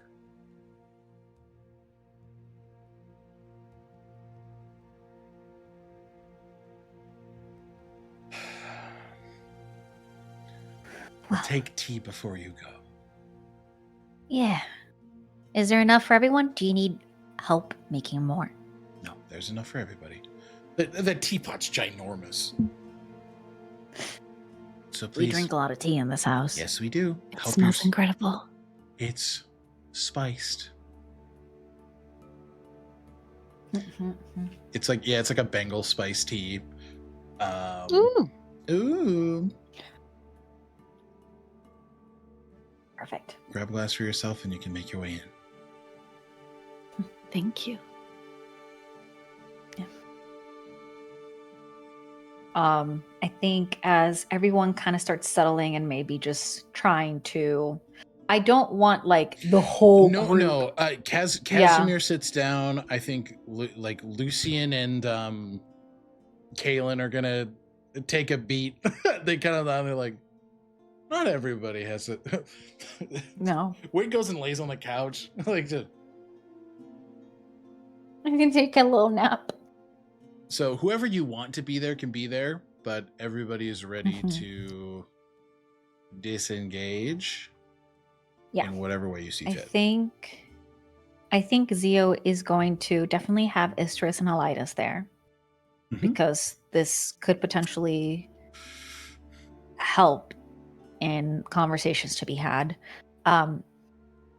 Zio also wants Isandro there because Isandro is the one that brought up the conversation. And then of course Echinacea. I'm gonna say Dolores too, even though Dolores is not here with us right now. Dolores is vibing. She's here. She's doing her thing. Yeah, I just want to make sure that whatever it is that we learn, she will have it as well. Lou also learns. Yep. Yeah. Absolutely. And yeah, I think that's good. Is there anyone else that you can think of? Button? Mm-mm. Okay. If anything, Echinacea was like, "Are you sure? I don't have. Yeah. If you want me to stay back, then I can." No. I think this could. I want you there because whatever conversations are gonna happen with Glacia and Alma and whatever it is that might happen, you've done a very good job of helping me out. I've been noticing the way that you send me messages. They're mostly just encouragement. It's also just sort of Ask you this did it with question. Isteris, you did it with you did it with Isteris, you also did it with Conleth. There has been things that I haven't thought about that you always think about, and I think it really helps when you're there. Oh, it really helps when you're there, Echinacea. It's like, okay, I'll come. Okay. We'll walk up the short distance from the marina home to the home to the yeah. You make your way up and you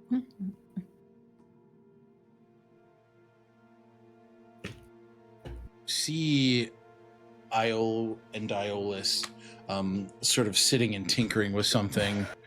Io's kind of just bossing your dad around, be like, "No, wrong one. I need that one. Thank you." And she looks to be working on some sort of like servitor, some sort of small machine. And he's just like, which, okay. Like he doesn't know what he's helping with, but he's helping all the same. Yeah. But they both see you. Io jumps out and kind of puts her project on the ground and grabs you tight and just, "You fucking did it." Yeah, I know. What the fuck? It was very scary and it was very hot. What? And there's a dragon. There's a dragon too. I'm assuming that Vermithrax stayed back. Vermithrax stayed back, yeah. Yeah. And it's like, you remember how there was always like the stories that, oh, there's a dragon in Buildaguatu. There is a dragon in Buildaguatu. There is no war in Bossing Say. Like it's there's really a dragon there? Yeah. He's actually quite nice, actually. Surprisingly, a little scary at first, but was understanding and listened and heard us out. And his name is Vermithrax, and he's very funny. Huh. In his own like old person way. Yes, he does have some concerning armor, but otherwise, very nice. Mm-hmm. He helped us a lot too. I don't think we would not have been able to do what we did if it wasn't for him. He fought an elemental for us. It was very big and I didn't want to touch it. Yeah. Well, thanks, Vermithrax. That is the most dragon name I've ever heard in my entire life. Yeah, it's a very, very dragon name. Yeah. We heard it and we were like, interesting. Ding, ding, ding, ding, ding, ding, ding. Incredible. Iolus kind of looks. I'm glad you're okay. Yeah. Hi, Dad. Hi. Kind of hugs you and Mm-hmm. I'm so proud of you. We're doing this for the Isle. For the primordial current as a whole. But a big part of it is for the Isle, too. Yeah. I brought tea. And because just trying to, Thank you. slide into the conversation. Just sip it. And... Yeah, why don't you guys take a break from what you're doing? Dad? Yeah? We have, some questions to ask. Am I in trouble? No. You're not in trouble. This is just could potentially what I've been told. Is that this could be a difficult conversation for you to have. And I would say that you don't have to tell us if you don't want to. However, You have to. however, I want to respect your comfort. However, there are things that we are currently dealing with and knowledge that could potentially shift the tide. No pun intended. Shift the Tide's a great episode title. There's been bangers this episode, personally. We've had some good ones. Oh my fucking god. The text chat is just. Session titles. And Just- then, who's got what potion? Yeah. He nods in understanding and What can you tell us about Alma's father and also the night that he died? And maybe a magic ring. And also maybe information about a magic ring. See, this is why you're here. Looks terrible. Echinacea like, I'm really just fixated on a magic item.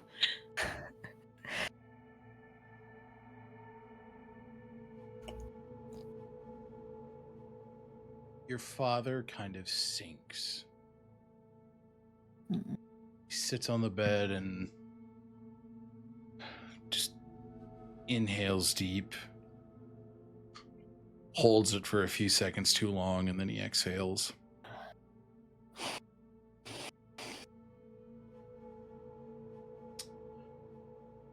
Alma's father,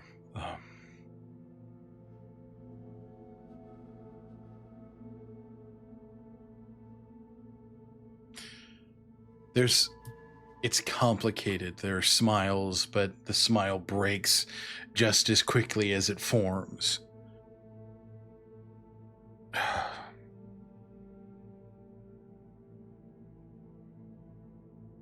His name was Sorrow. S-A-R-R-O.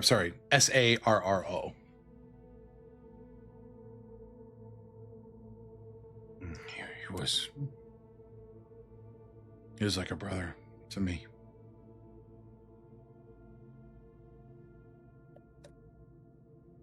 We grew up together. We joined the Coral Guard together.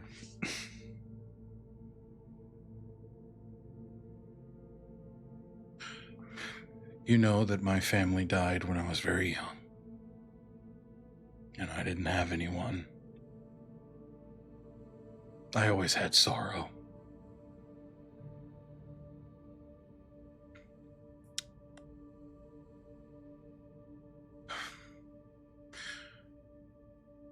When we came to Takul, your mother and I, we were young. And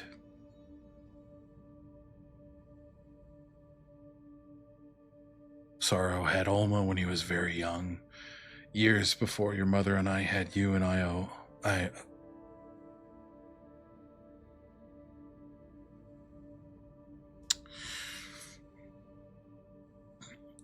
Coral Guard heard a rumor. The modernists were looking to kill Echinacea.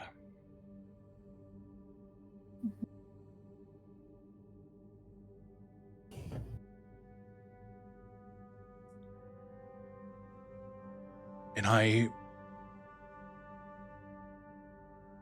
was insistent on seeking them out. Because I know what Issakata means to this place, to these people, to me.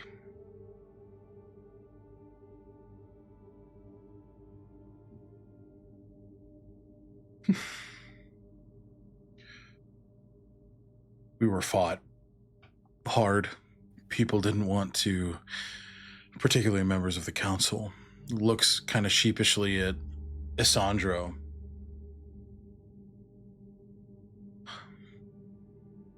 Andres and his allies didn't want us to go. Thought it a vicious rumor, not based in any truth. Didn't want to waste the Isle's resources on nothing. So publicly we were denied. I didn't accept that. And Sorrow knew it. I was putting my armor on and trying to calm down your mother when he knocked on our door. And told me if I was going, he was going with me. He wouldn't let me go by myself. He had convinced 10 other people to join us. He had this way with people.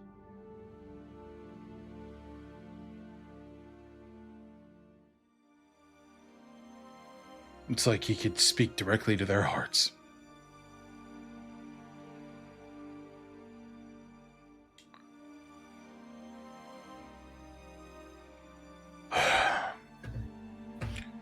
We left at nightfall and sailed down, swam mostly, to where Issakata rests, where she's rumored to rest. Nobody knows for sure. Spirit like that is known to move, and he points out the treehouse window toward where those stones direct. Mm-hmm. There's a reef system she's said to slumber upon. And when we got there, we were attacked by these... I don't know what they are. They looked like water, but they were wearing armor, brandishing weapons. They were efficient soldiers. Both of you give me a history check. They're Myrmidon. Take an inspiration point. Myrmidon.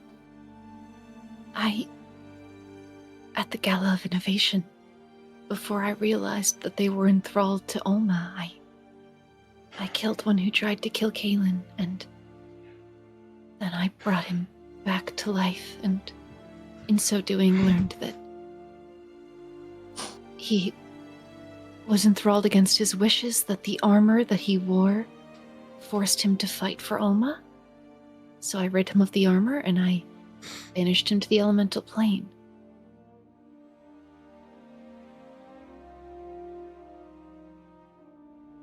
Still, there were Myrmidon.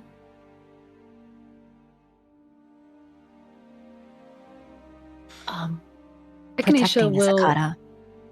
Well, Echinacea will minor illusion, because they have a suspicion, the Myrmidon in the armor, the regale that controlled them. Were they wearing something like this?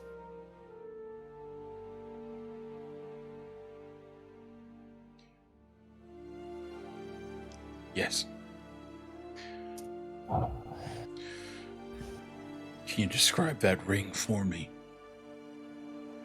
I'll do you one better. They'll minor illusion that too.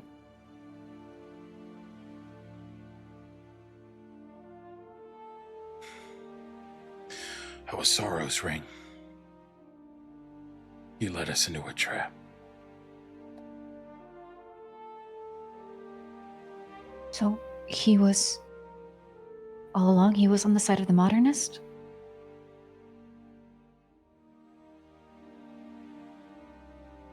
He tried to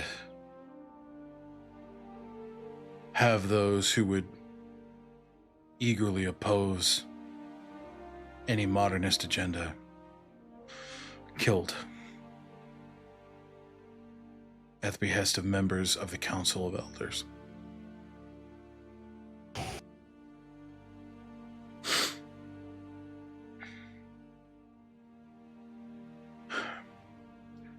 And so I killed him.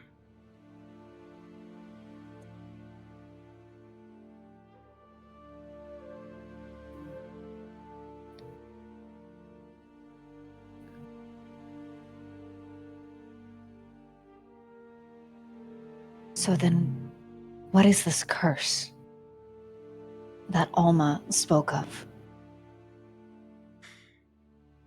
Is it a curse, or is it just the sins of the father? Could he have been cursed by Isakata?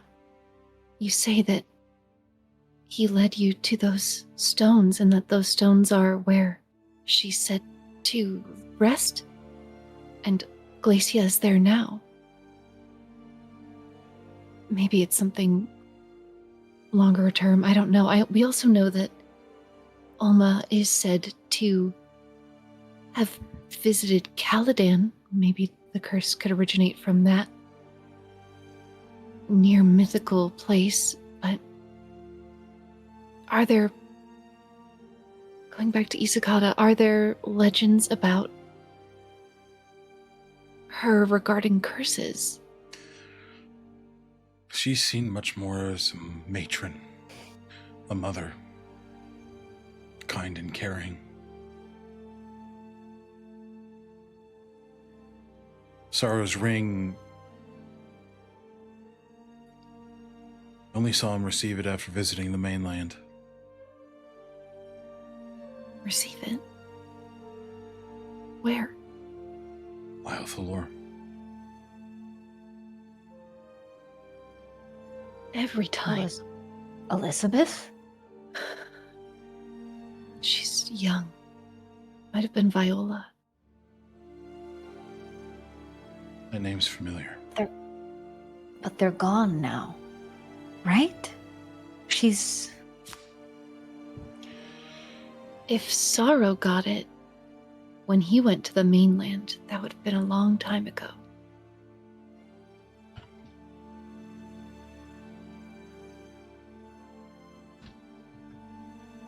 But... And you weren't there, I forgot. Zio, oh my gosh, you were there for the end of it. She had trapped so many people through pacts in that maze, that demiplane. I remember us, leading people out of there. I didn't know that's what that was. But their pacts were overdue. There are people with outstanding pacts. People who were like Lazuli, who still had time before they ended up in a plane like that. So this is an outstanding pact that Alma inherited from Viola? Maybe in the same way that Lucian inherited the hag rot. But Viola is gone. Why? Elizabeth isn't gone. And Viola, we killed on this plane of existence. She's from the Feywild. It stands to reason that we hindered her, but may not have killed her. There's so much that is pointing back to the Feywild, Echinacea. I know. Remember when I said the thing about Curvaith? And how it's just a coincidence that the elven god of trickery and lies who is acting like he's someone else. And we're dealing with a woman that's known for trickery and lies. Oh, they definitely work together. We know that the Ebony and all the other agents of Vaemir were working with Kervaith. Yep. It stands to reason that Viola is not excluded.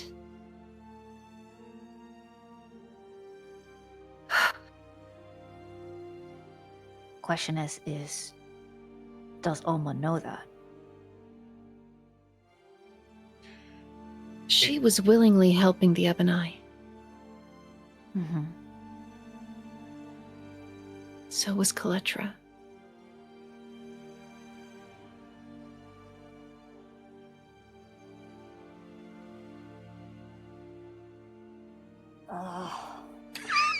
That's so valid. There's so much. We know that the Union of the Tranquil, the two who work against us or worked against us, Kaletra and Glacia, sought to destroy the current and rebuild it in their image.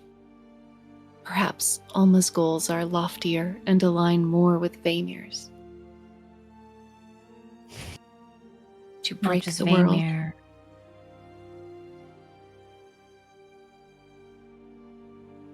Alma's following on her father's footsteps, and her father was working directly with the Council of Elders. Who allowed the blight of the Shadowfell to contaminate Mother's heart for half a century. Iola's chimes in. We know. Just for the sake of controlling the people. It's so Untrue. short-sighted. It's evil.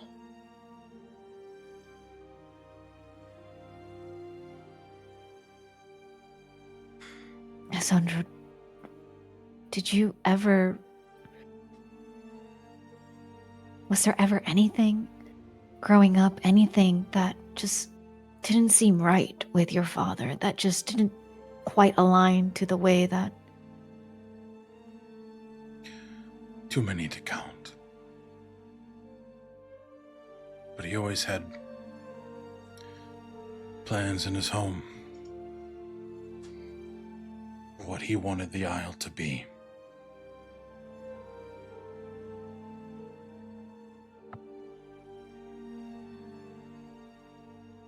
The pieces And what of is that? a conjoined part of the mainland.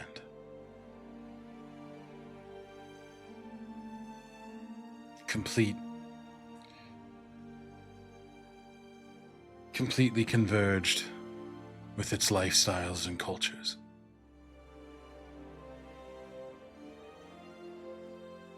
For the sake of its quote-unquote survival.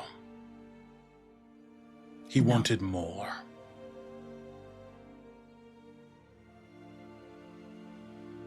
For the sake of his legacy and power, it sounds like he was willing to give up our culture, our history.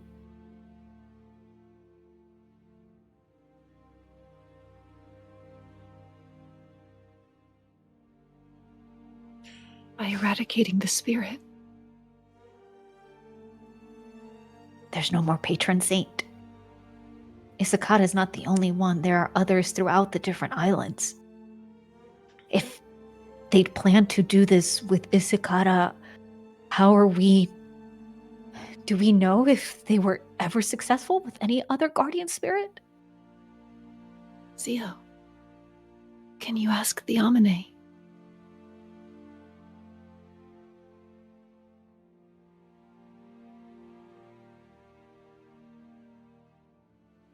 You and Asandro, you call the spirits. If anyone can find the answer, it's you two.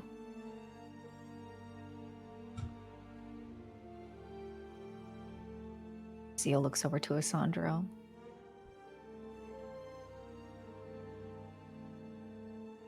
He offers a hand. And you see the tattoos ignite in him as he waits for the Amine to reach out to him. And I imagine you do the same. Zio's tattoo, half that ever-present blue glow, but it becomes brighter.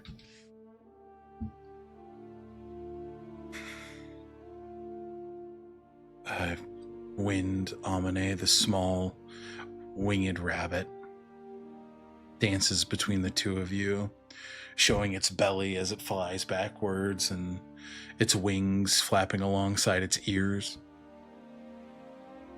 You look like you have questions. I didn't want to be rude and eavesdrop, but I heard. Just sort of flitting around. Welcome. Welcome.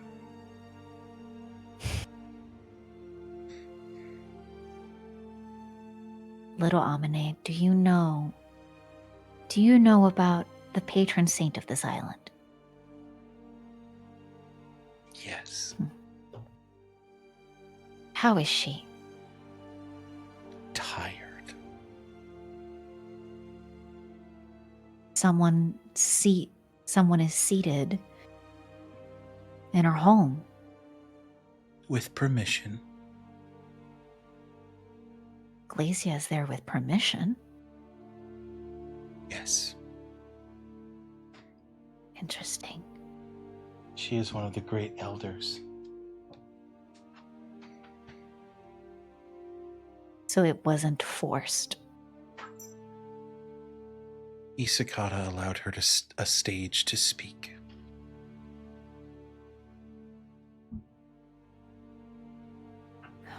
Well, hopefully it's a neutral stage. Oh, don't mistake me. Isakata will fight for her home if the need arises. Good to know. So, have you spoken to any of your other friends and siblings All with the the time. wind? What about the other patron saints? The other patron spirits? They've gone to sleep. The lasting sleep for which there is no waking.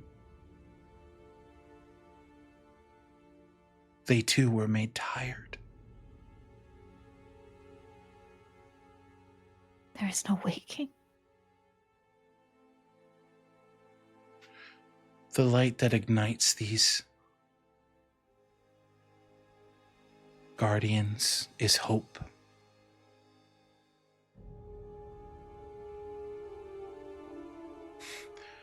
The one of Bildaguatu fell asleep long ago.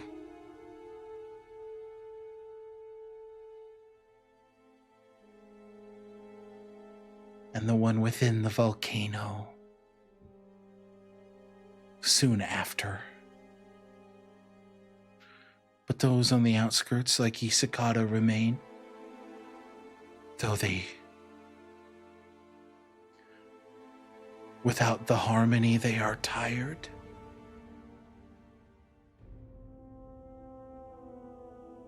But they're not gone. No. Not yet.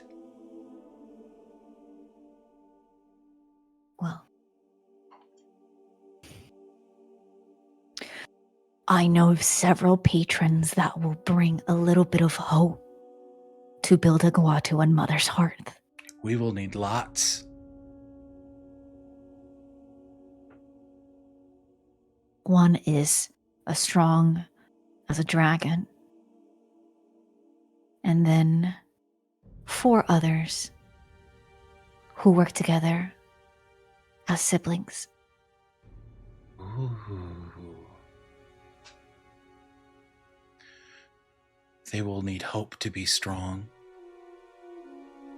and a spirit color to anoint them. Spirit color. Well, I see 2. Zio looks to Sandra and smiles.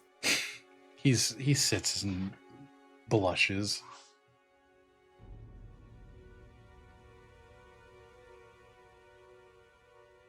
Spirit colors can anoint? I didn't get that far in my teaching. This is news to me as well. Maybe we will get to speak to Isakata. He is hoping. Here's hoping. Thank you, friend. You're welcome, Skysod. Flutters into the wind.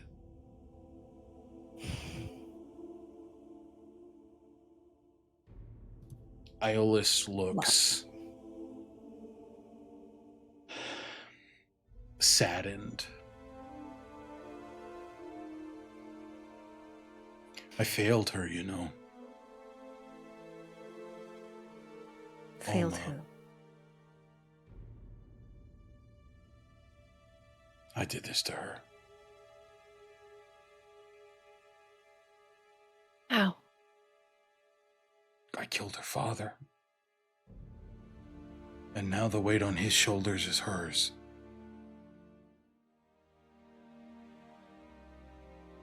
I didn't save my friend. He led you into a trap where you were to be killed.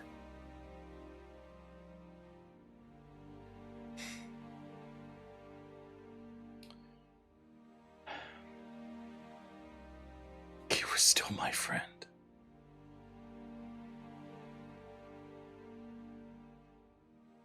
It was her choice to take up the mantle.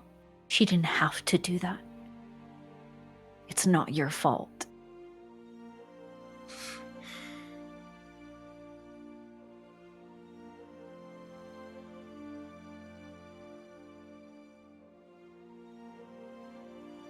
Maybe that's why she's made my life a living hell. You stand for exactly what I have. This place being as good and fair for everyone as it has been for us. Mm-hmm. Everyone being non-akin in this place we call home. Letting us define our ways of life.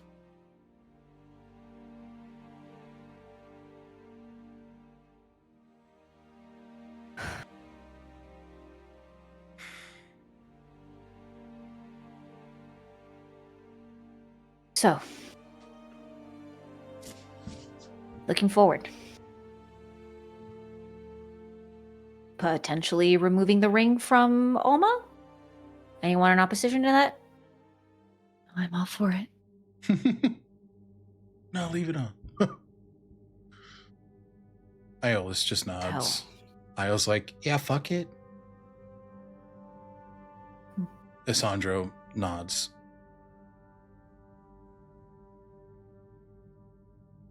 Just have to take that leverage. So the Myrmidons are protecting Glacia. And also the what was it, Seguin? Swaggin. Swaggin. What about our Swaggin friend? He's here. Toka. Toka's here. Okay. And it's Do like, you want to bring him along certainly too? No. More so that I think more so we can talk to him about potentially maybe no, because that's the whole thing is that like he lost his fins and they won't look at him the same. Or at least that's his perspective. That's his perspective. Okay. That is what he believes to be true. Okay. Maybe Toka can try and talk to the Swaggins if he's up to it. Kind of even the odds. I mean, we also speak primordial. Mm-hmm. We can ask Toka if they want to. I just also don't want to force them to revisit something that might be very fresh. Oh, I agree.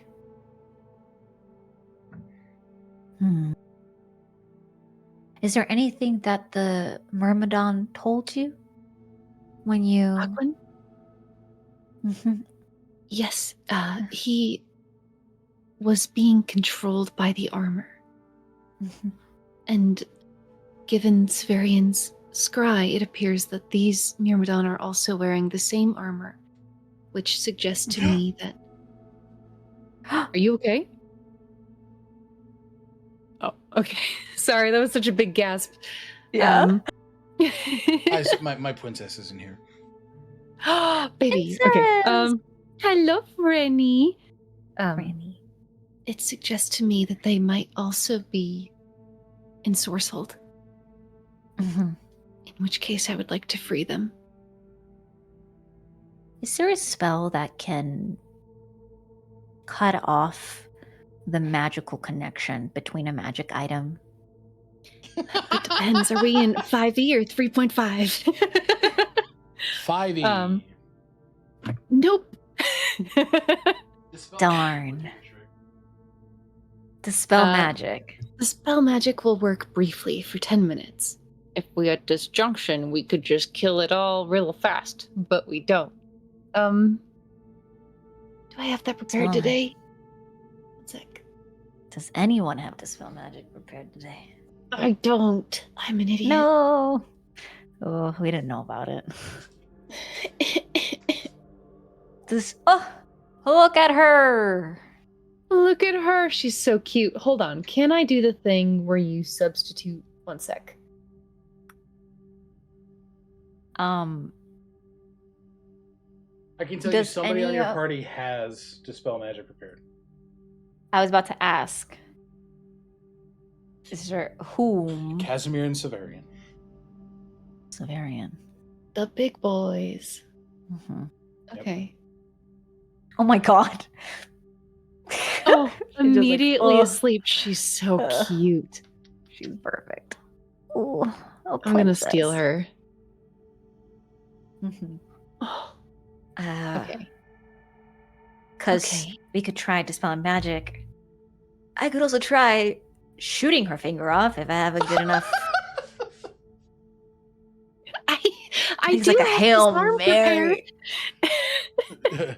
Yeah. Oh my god. The thing I D-glove. used yesterday.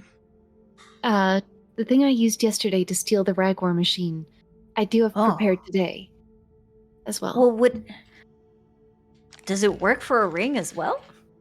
What a good question. A normal ring? Definitely. Cursed ring, you'll have to risk it for the biscuit and find out. Oh, it's a cursed ring. I do want to say we're encroaching in our second break time. Is there anything else that you guys want to have in this conversation with Iolis? You guys got great information and a lot of clarity. Is there anything else that you guys want to discuss, or are you good to go to break and then do above table stuff while we're on break? Yeah. I think. Yeah. No, it's okay. If you guys No, have go ahead. something, say it. Absolutely, Yeah, that's go ahead. totally fine. I just wanted to make sure we weren't burying the lead too far. Yeah.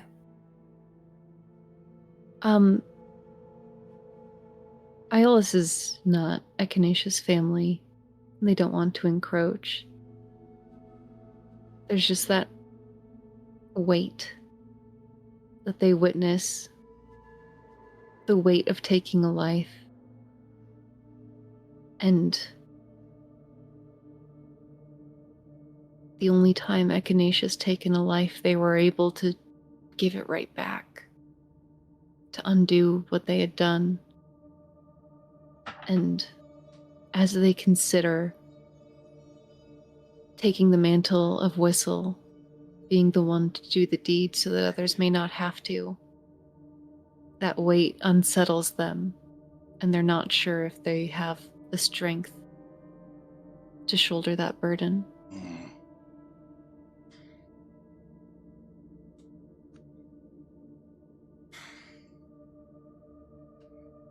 As that quiet kind of overtakes the space, you see the weight still on Iolis. But you have clarity. You have some understanding. That's where we're going to take our last break. Yay. Hoo-wee!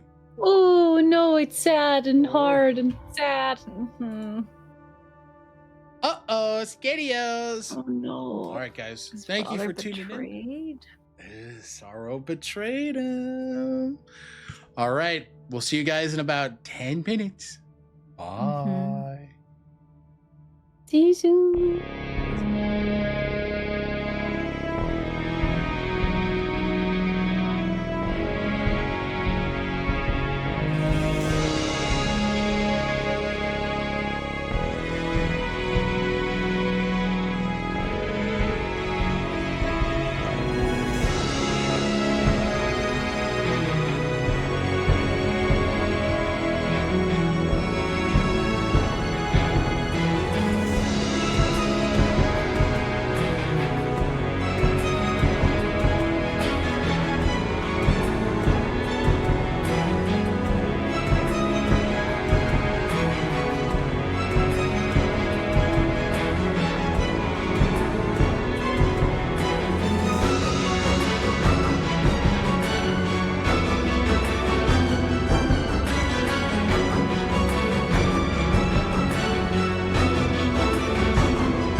Hello,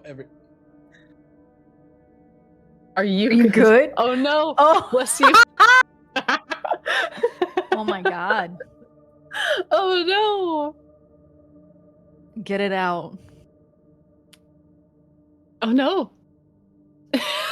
Ooh.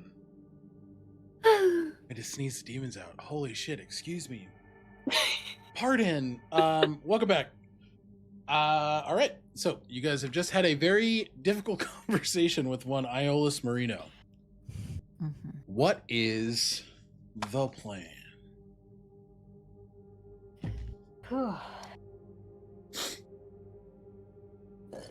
Excuse me. Excuse me. Gotta disenchant all the armor on the Myrmidons. But only if talking doesn't work. Yeah. I'm talking like talking won't work, and that's cynical. No, I think it's a good it's a good backup to have, and I think we should be planning when it comes to the backups.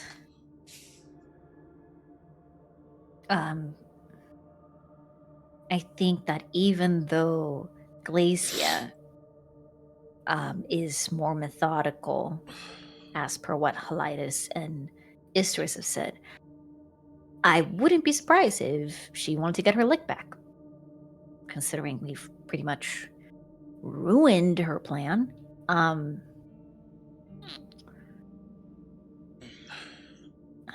But When oh, go ahead. when the little Amine who was talking to you said, where'd it go? Without the harmony, they are tired. Talking about the great spirits. Mhm. What's the harmony? That's a really good question.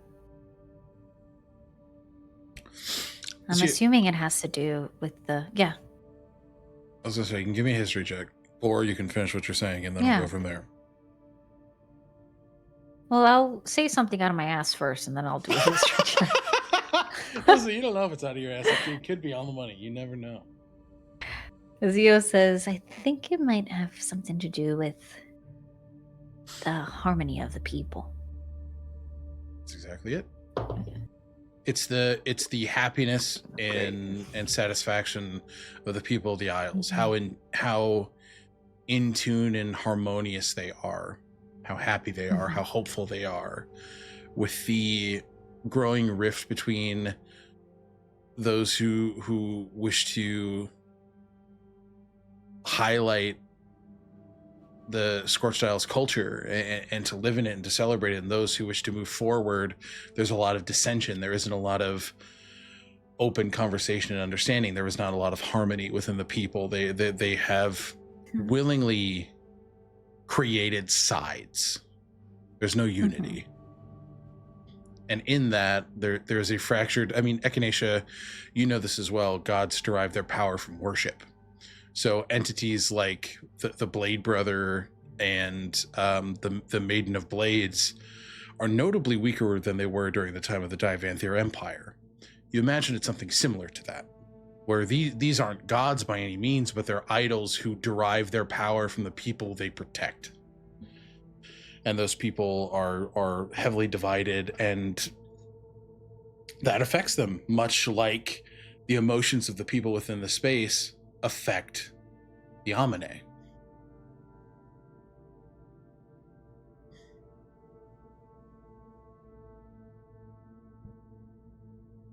Things are out of balance here in the Scorched Isles, a lot more than I thought it was. There are underground dealings and people who are actively trying to eradicate our way of life. While there is also people who are unwilling to move forward and take our traditions and our culture towards the future. There has to be, I hate to say it, a balance. And I think our guardian spirits are being affected by it. Simply put. It's no different than when the Amine are affected by the space they're in. Honestly, I'd be surprised if the guardian spirits weren't major Amine themselves, in a way. Especially if Makes sense to me. it looks at Cassandra, especially if we have the power to anoint them. Maybe they are Amine. I would imagine they are some level of greater Omni, yes. It's almost like Amine that have been able to connect metaphysically with the world in a way that makes them patrons, as opposed to just existing. I think my entire life I just thought of Isakata as just part of the island, but I didn't know about Amine until meeting Cassandra. Thinking of her as part of the island probably made her stronger. Mm-hmm. I would agree with I that. think if the Amine are, well, the guardian spirits are feeling tired, there's a good chance that there is a waning hope or belief in them. I think that's what I wanted to make sure that we were able to do with Bildequatu and the Mother's Hearth, was show that natural change. It's a visible change that is happening in the world as we know it. You're on the path, Zio. You're doing it. It's important to spark that hope again in people. Echinacea will Zio. take... Oh. No, go ahead. Echinacea will take Zio's arm and just guide them over to the window that faces Mother's Heart so that we're both staring out onto what is now greenery, the beginnings of what will become lush again, that only yesterday was shrouded in shadow.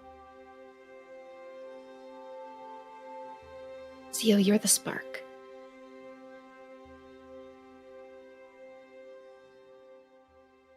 Yeah. Yeah, I can see that. And there's a quiet moment of Zio staring out the window where Zio just thinks, there is so much work to do here. And Echinacea just cemented the fact that it is me who has to do it.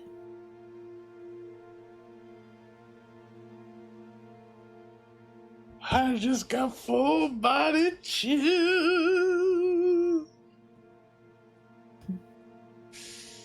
Echinacea, unaware of what they have cemented and what it will mean, holds tight to Zio's arm, cherishes them, and says no more, seeing that they believe it, what they have said.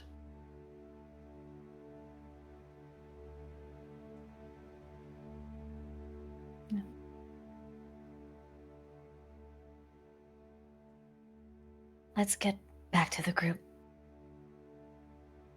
Gather everyone together.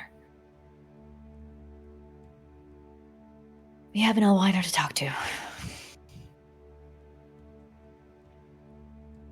What are you gonna say as we return? I don't know. I think also as we are walking, Zio will allow maybe Io and Iola's to kind of capture Echinacea's attention long enough for Zio to be able to slow down their pace so that they can walk with Isandro. Okay. I will say it's going to be pretty easy for for Io to distract Echinacea with what she's building. Yeah. She's like, I have Oh, something cool if perfect. you'd want to hear about it.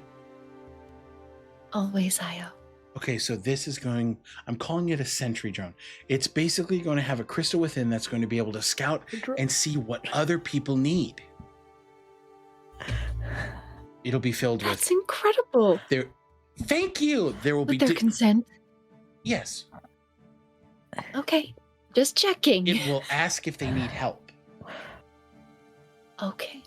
And there will be That's ones beautiful. with food, with water, with medicine, whatever people may need. And if they need help, they can ask for it or be asked. And then she just kind of goes into, this spiel about the sources of inspiration, and Echinacea and their healing has definitely been one of those inspirations.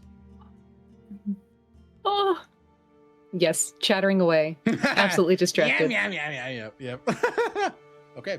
I So- love thinking of the future that would be like solar punk Scorched Isles, Mhm, and how it just fits so well.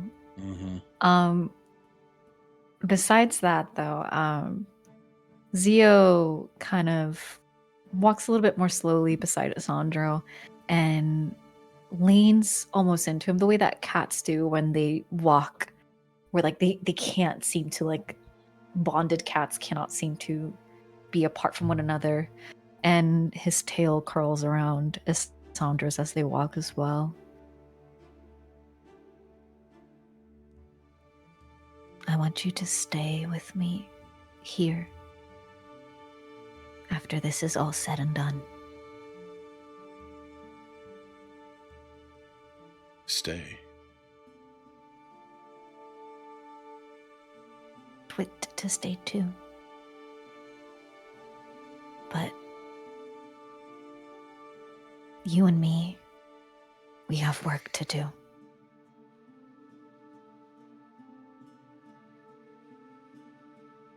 And I need that voice and that ability that your father speaks so highly of. I'm going to need that more than ever.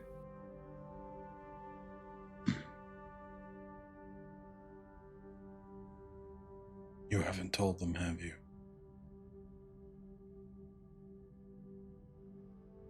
It only just now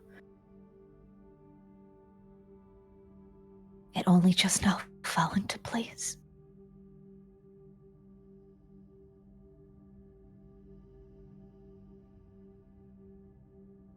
I'm not going to leave you.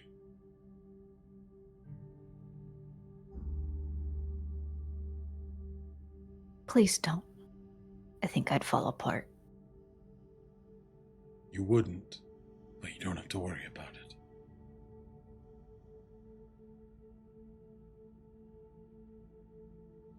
There is much work to I do don't want. here.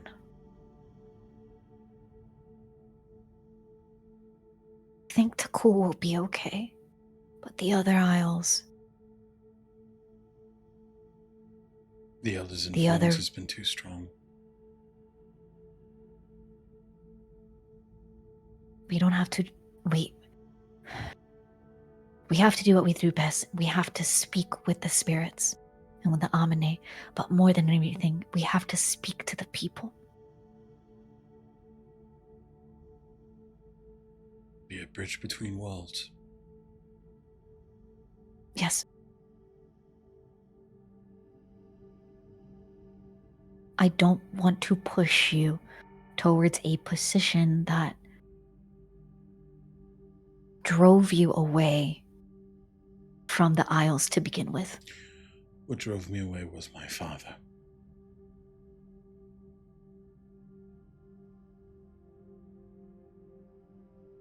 What brought me home was you. So you,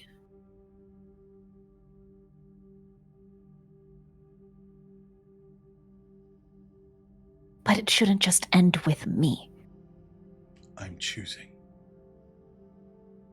to stay.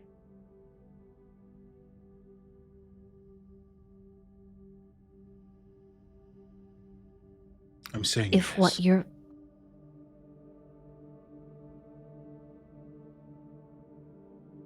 If what your father said that you were capable is true,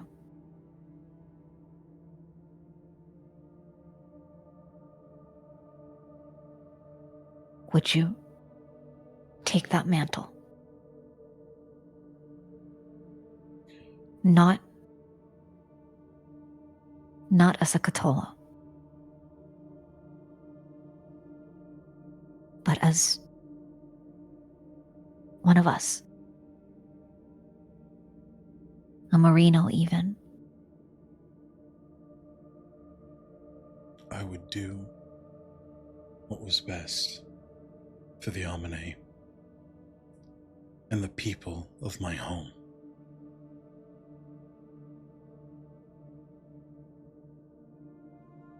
Nods in the affirmative to what you're suggesting.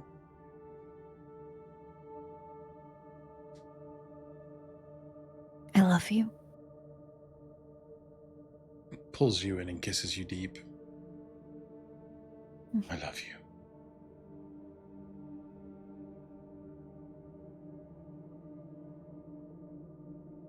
Let's heal this place. You and me. And Zio will bump his horns against Asandro's. Let's. And you all walk down and regroup with everyone. Yeah.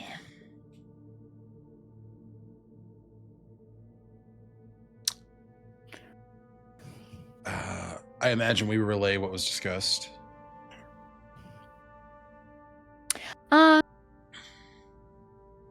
Politely. I think Yeah. relay, not to the extent to go into too much details, because that is not their story to tell. Mm-hmm.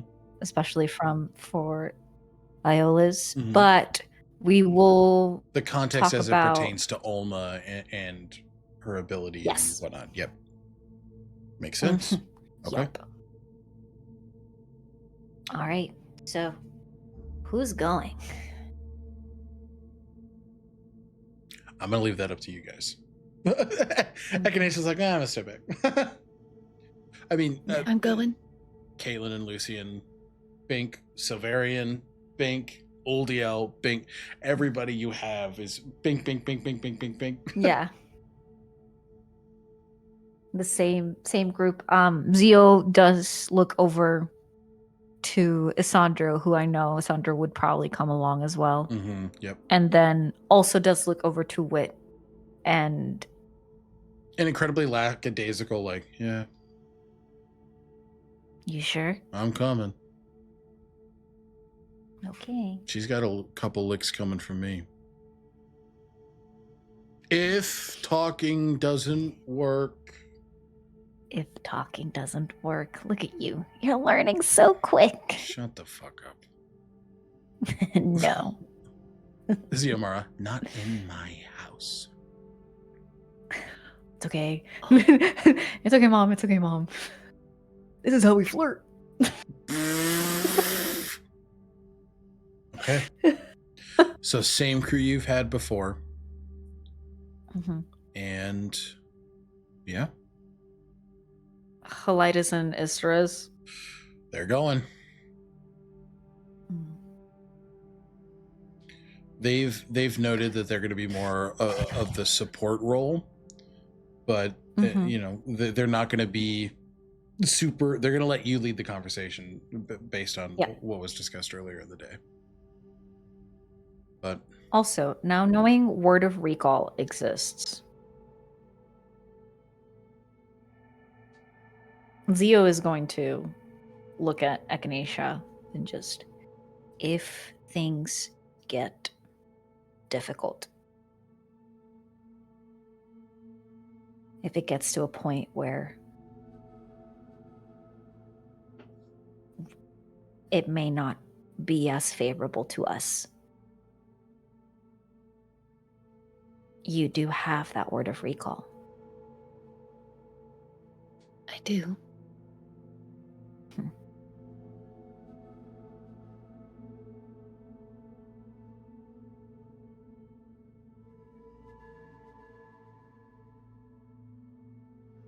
there is still so much that you have to do.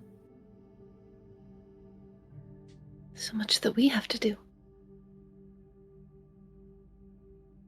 And we'll get it done. I believe in us. But if it gets to the point where it is not favorable to us, you have that exit. Get yourself out.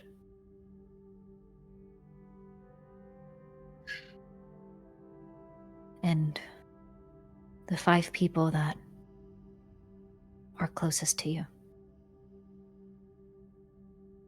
Well, the way I see it, Severian, Casimir, and Wit all have the capacity to teleport themselves. We've seen them do it before. Isteris and Helitis have the same abilities. That leaves you, Lucian, Kaelin, Isandro, and Uldiel, who I can move under my power.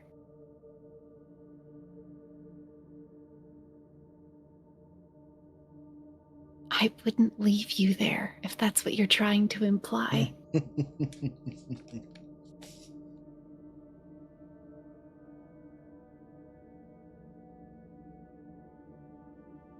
Zia, what's wrong? I'm just scared.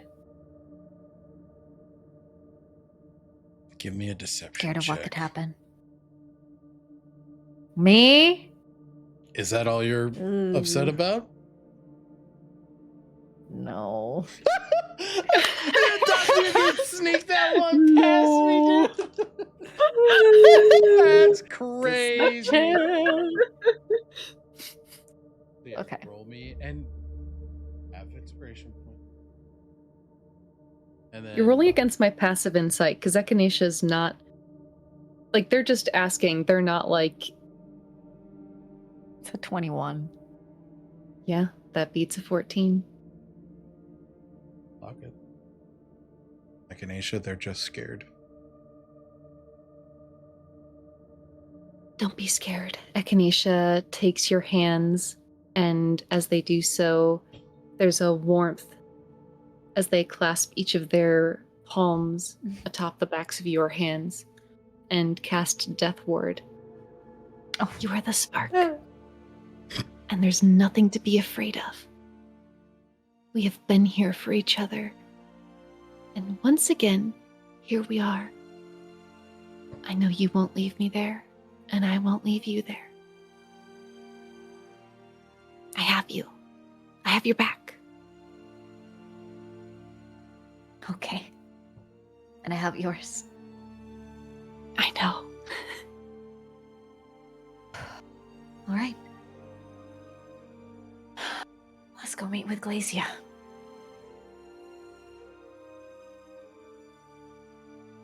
I believe in you.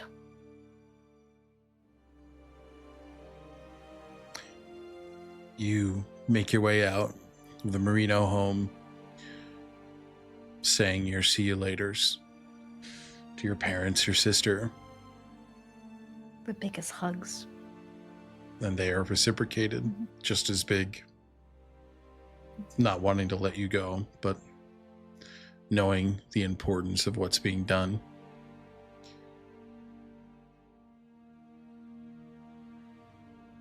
You'll make your way to the sea, right on the cliff's edge.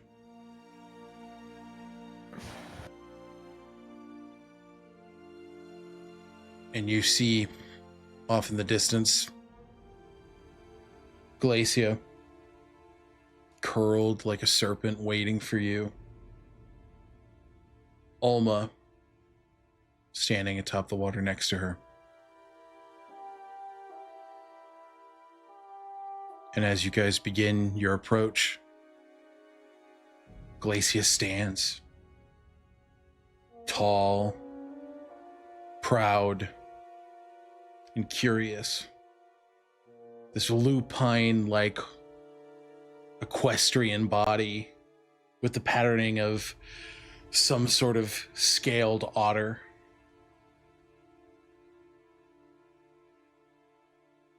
and we will see what she has to say next time.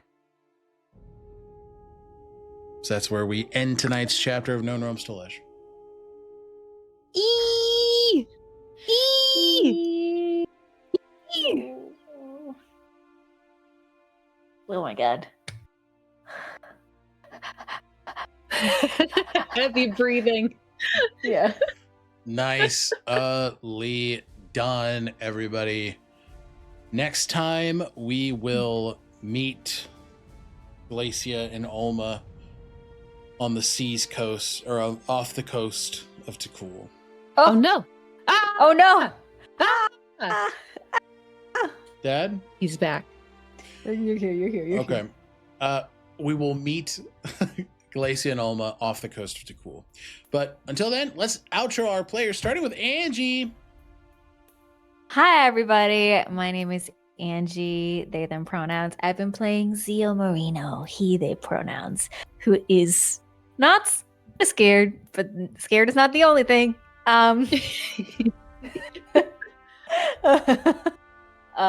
Things are falling into place. And yeah. Wow. This is happening. This is all coming. The circle is almost closed. We're at 90% completion. Maybe a little bit more than that. The hero's journey is buffering, but like a 95%. Yeah, like a 95%. Yeah.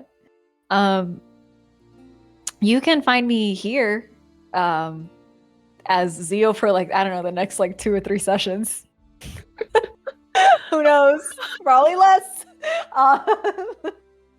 And then come check me out here in No Rouse Tolesh as someone else. Someone else. And you can also go check out Dicescape YouTube for The Last Arcanist. I incorrectly said earlier that the first episode had been out. It's not out yet, guys. Don't listen to me. But we do have the origin stories out. And if you go and click on Hugo, that's me. I play Hugo. He is a walking scarecrow who's actually a wizard and a fungirl. But we'll talk about that later if you watch the show. We'll talk about that later. Anyways, that's me. Thank you, Angie. Button. Hello, I'm Button. My pronouns are they, them. I'm Bluebluebutton on social media, and I would be super weepy if Angie were leaving, but Angie's not. Zio's in the end of their hero arc, and I refuse to let Echinacea clock that. Thank you for bearing with me on that one. When I'm not here, you can find me over on Stealthy Elf Productions, in Unearthed Inheritance, in New World Rebellion, and in what one didn't I say? Outlaws of Alkenstar. And some stuff in October. Yeah. Did I say everything? Yes, I did. Yeah. That's it. Hello, everybody. First off, thank you guys for a wonderful session. Y'all did amazing. My name is Alec. My pronouns are he, him. You can find me all places on the internet at Tales Archived. I've been your Archivist this evening. When I'm not here, you can also find me over at Stealthy Elf Productions. I play Fenris in Years of Hysteria, Unearthed Inheritance, and I also play Nrim in New World Rebellion. Stay tuned to that channel for October. We'll have some very fun live games for you guys. And then this week on the 21st, that is Thursday, you can find me over at Roll D5 playing a sad superhero game where we're exchanging letters and I get to read them live, and that's going to be a lot of fun. And then September 4th 2025, you can see our next mini campaign, not run by me. First we had God Killer Sinner Sacrifice. Go check that out on YouTube. And now we have Septon Stella University, run by Apollo. Such a fun time to play, and the crew on that one is amazing. So just in time for back to school, we got some fun content on the way. But without any further ado, we're gonna go ahead and raid over to Winter's Tales, and we'll see you guys in the next adventure. Goodbye! Bye-bye!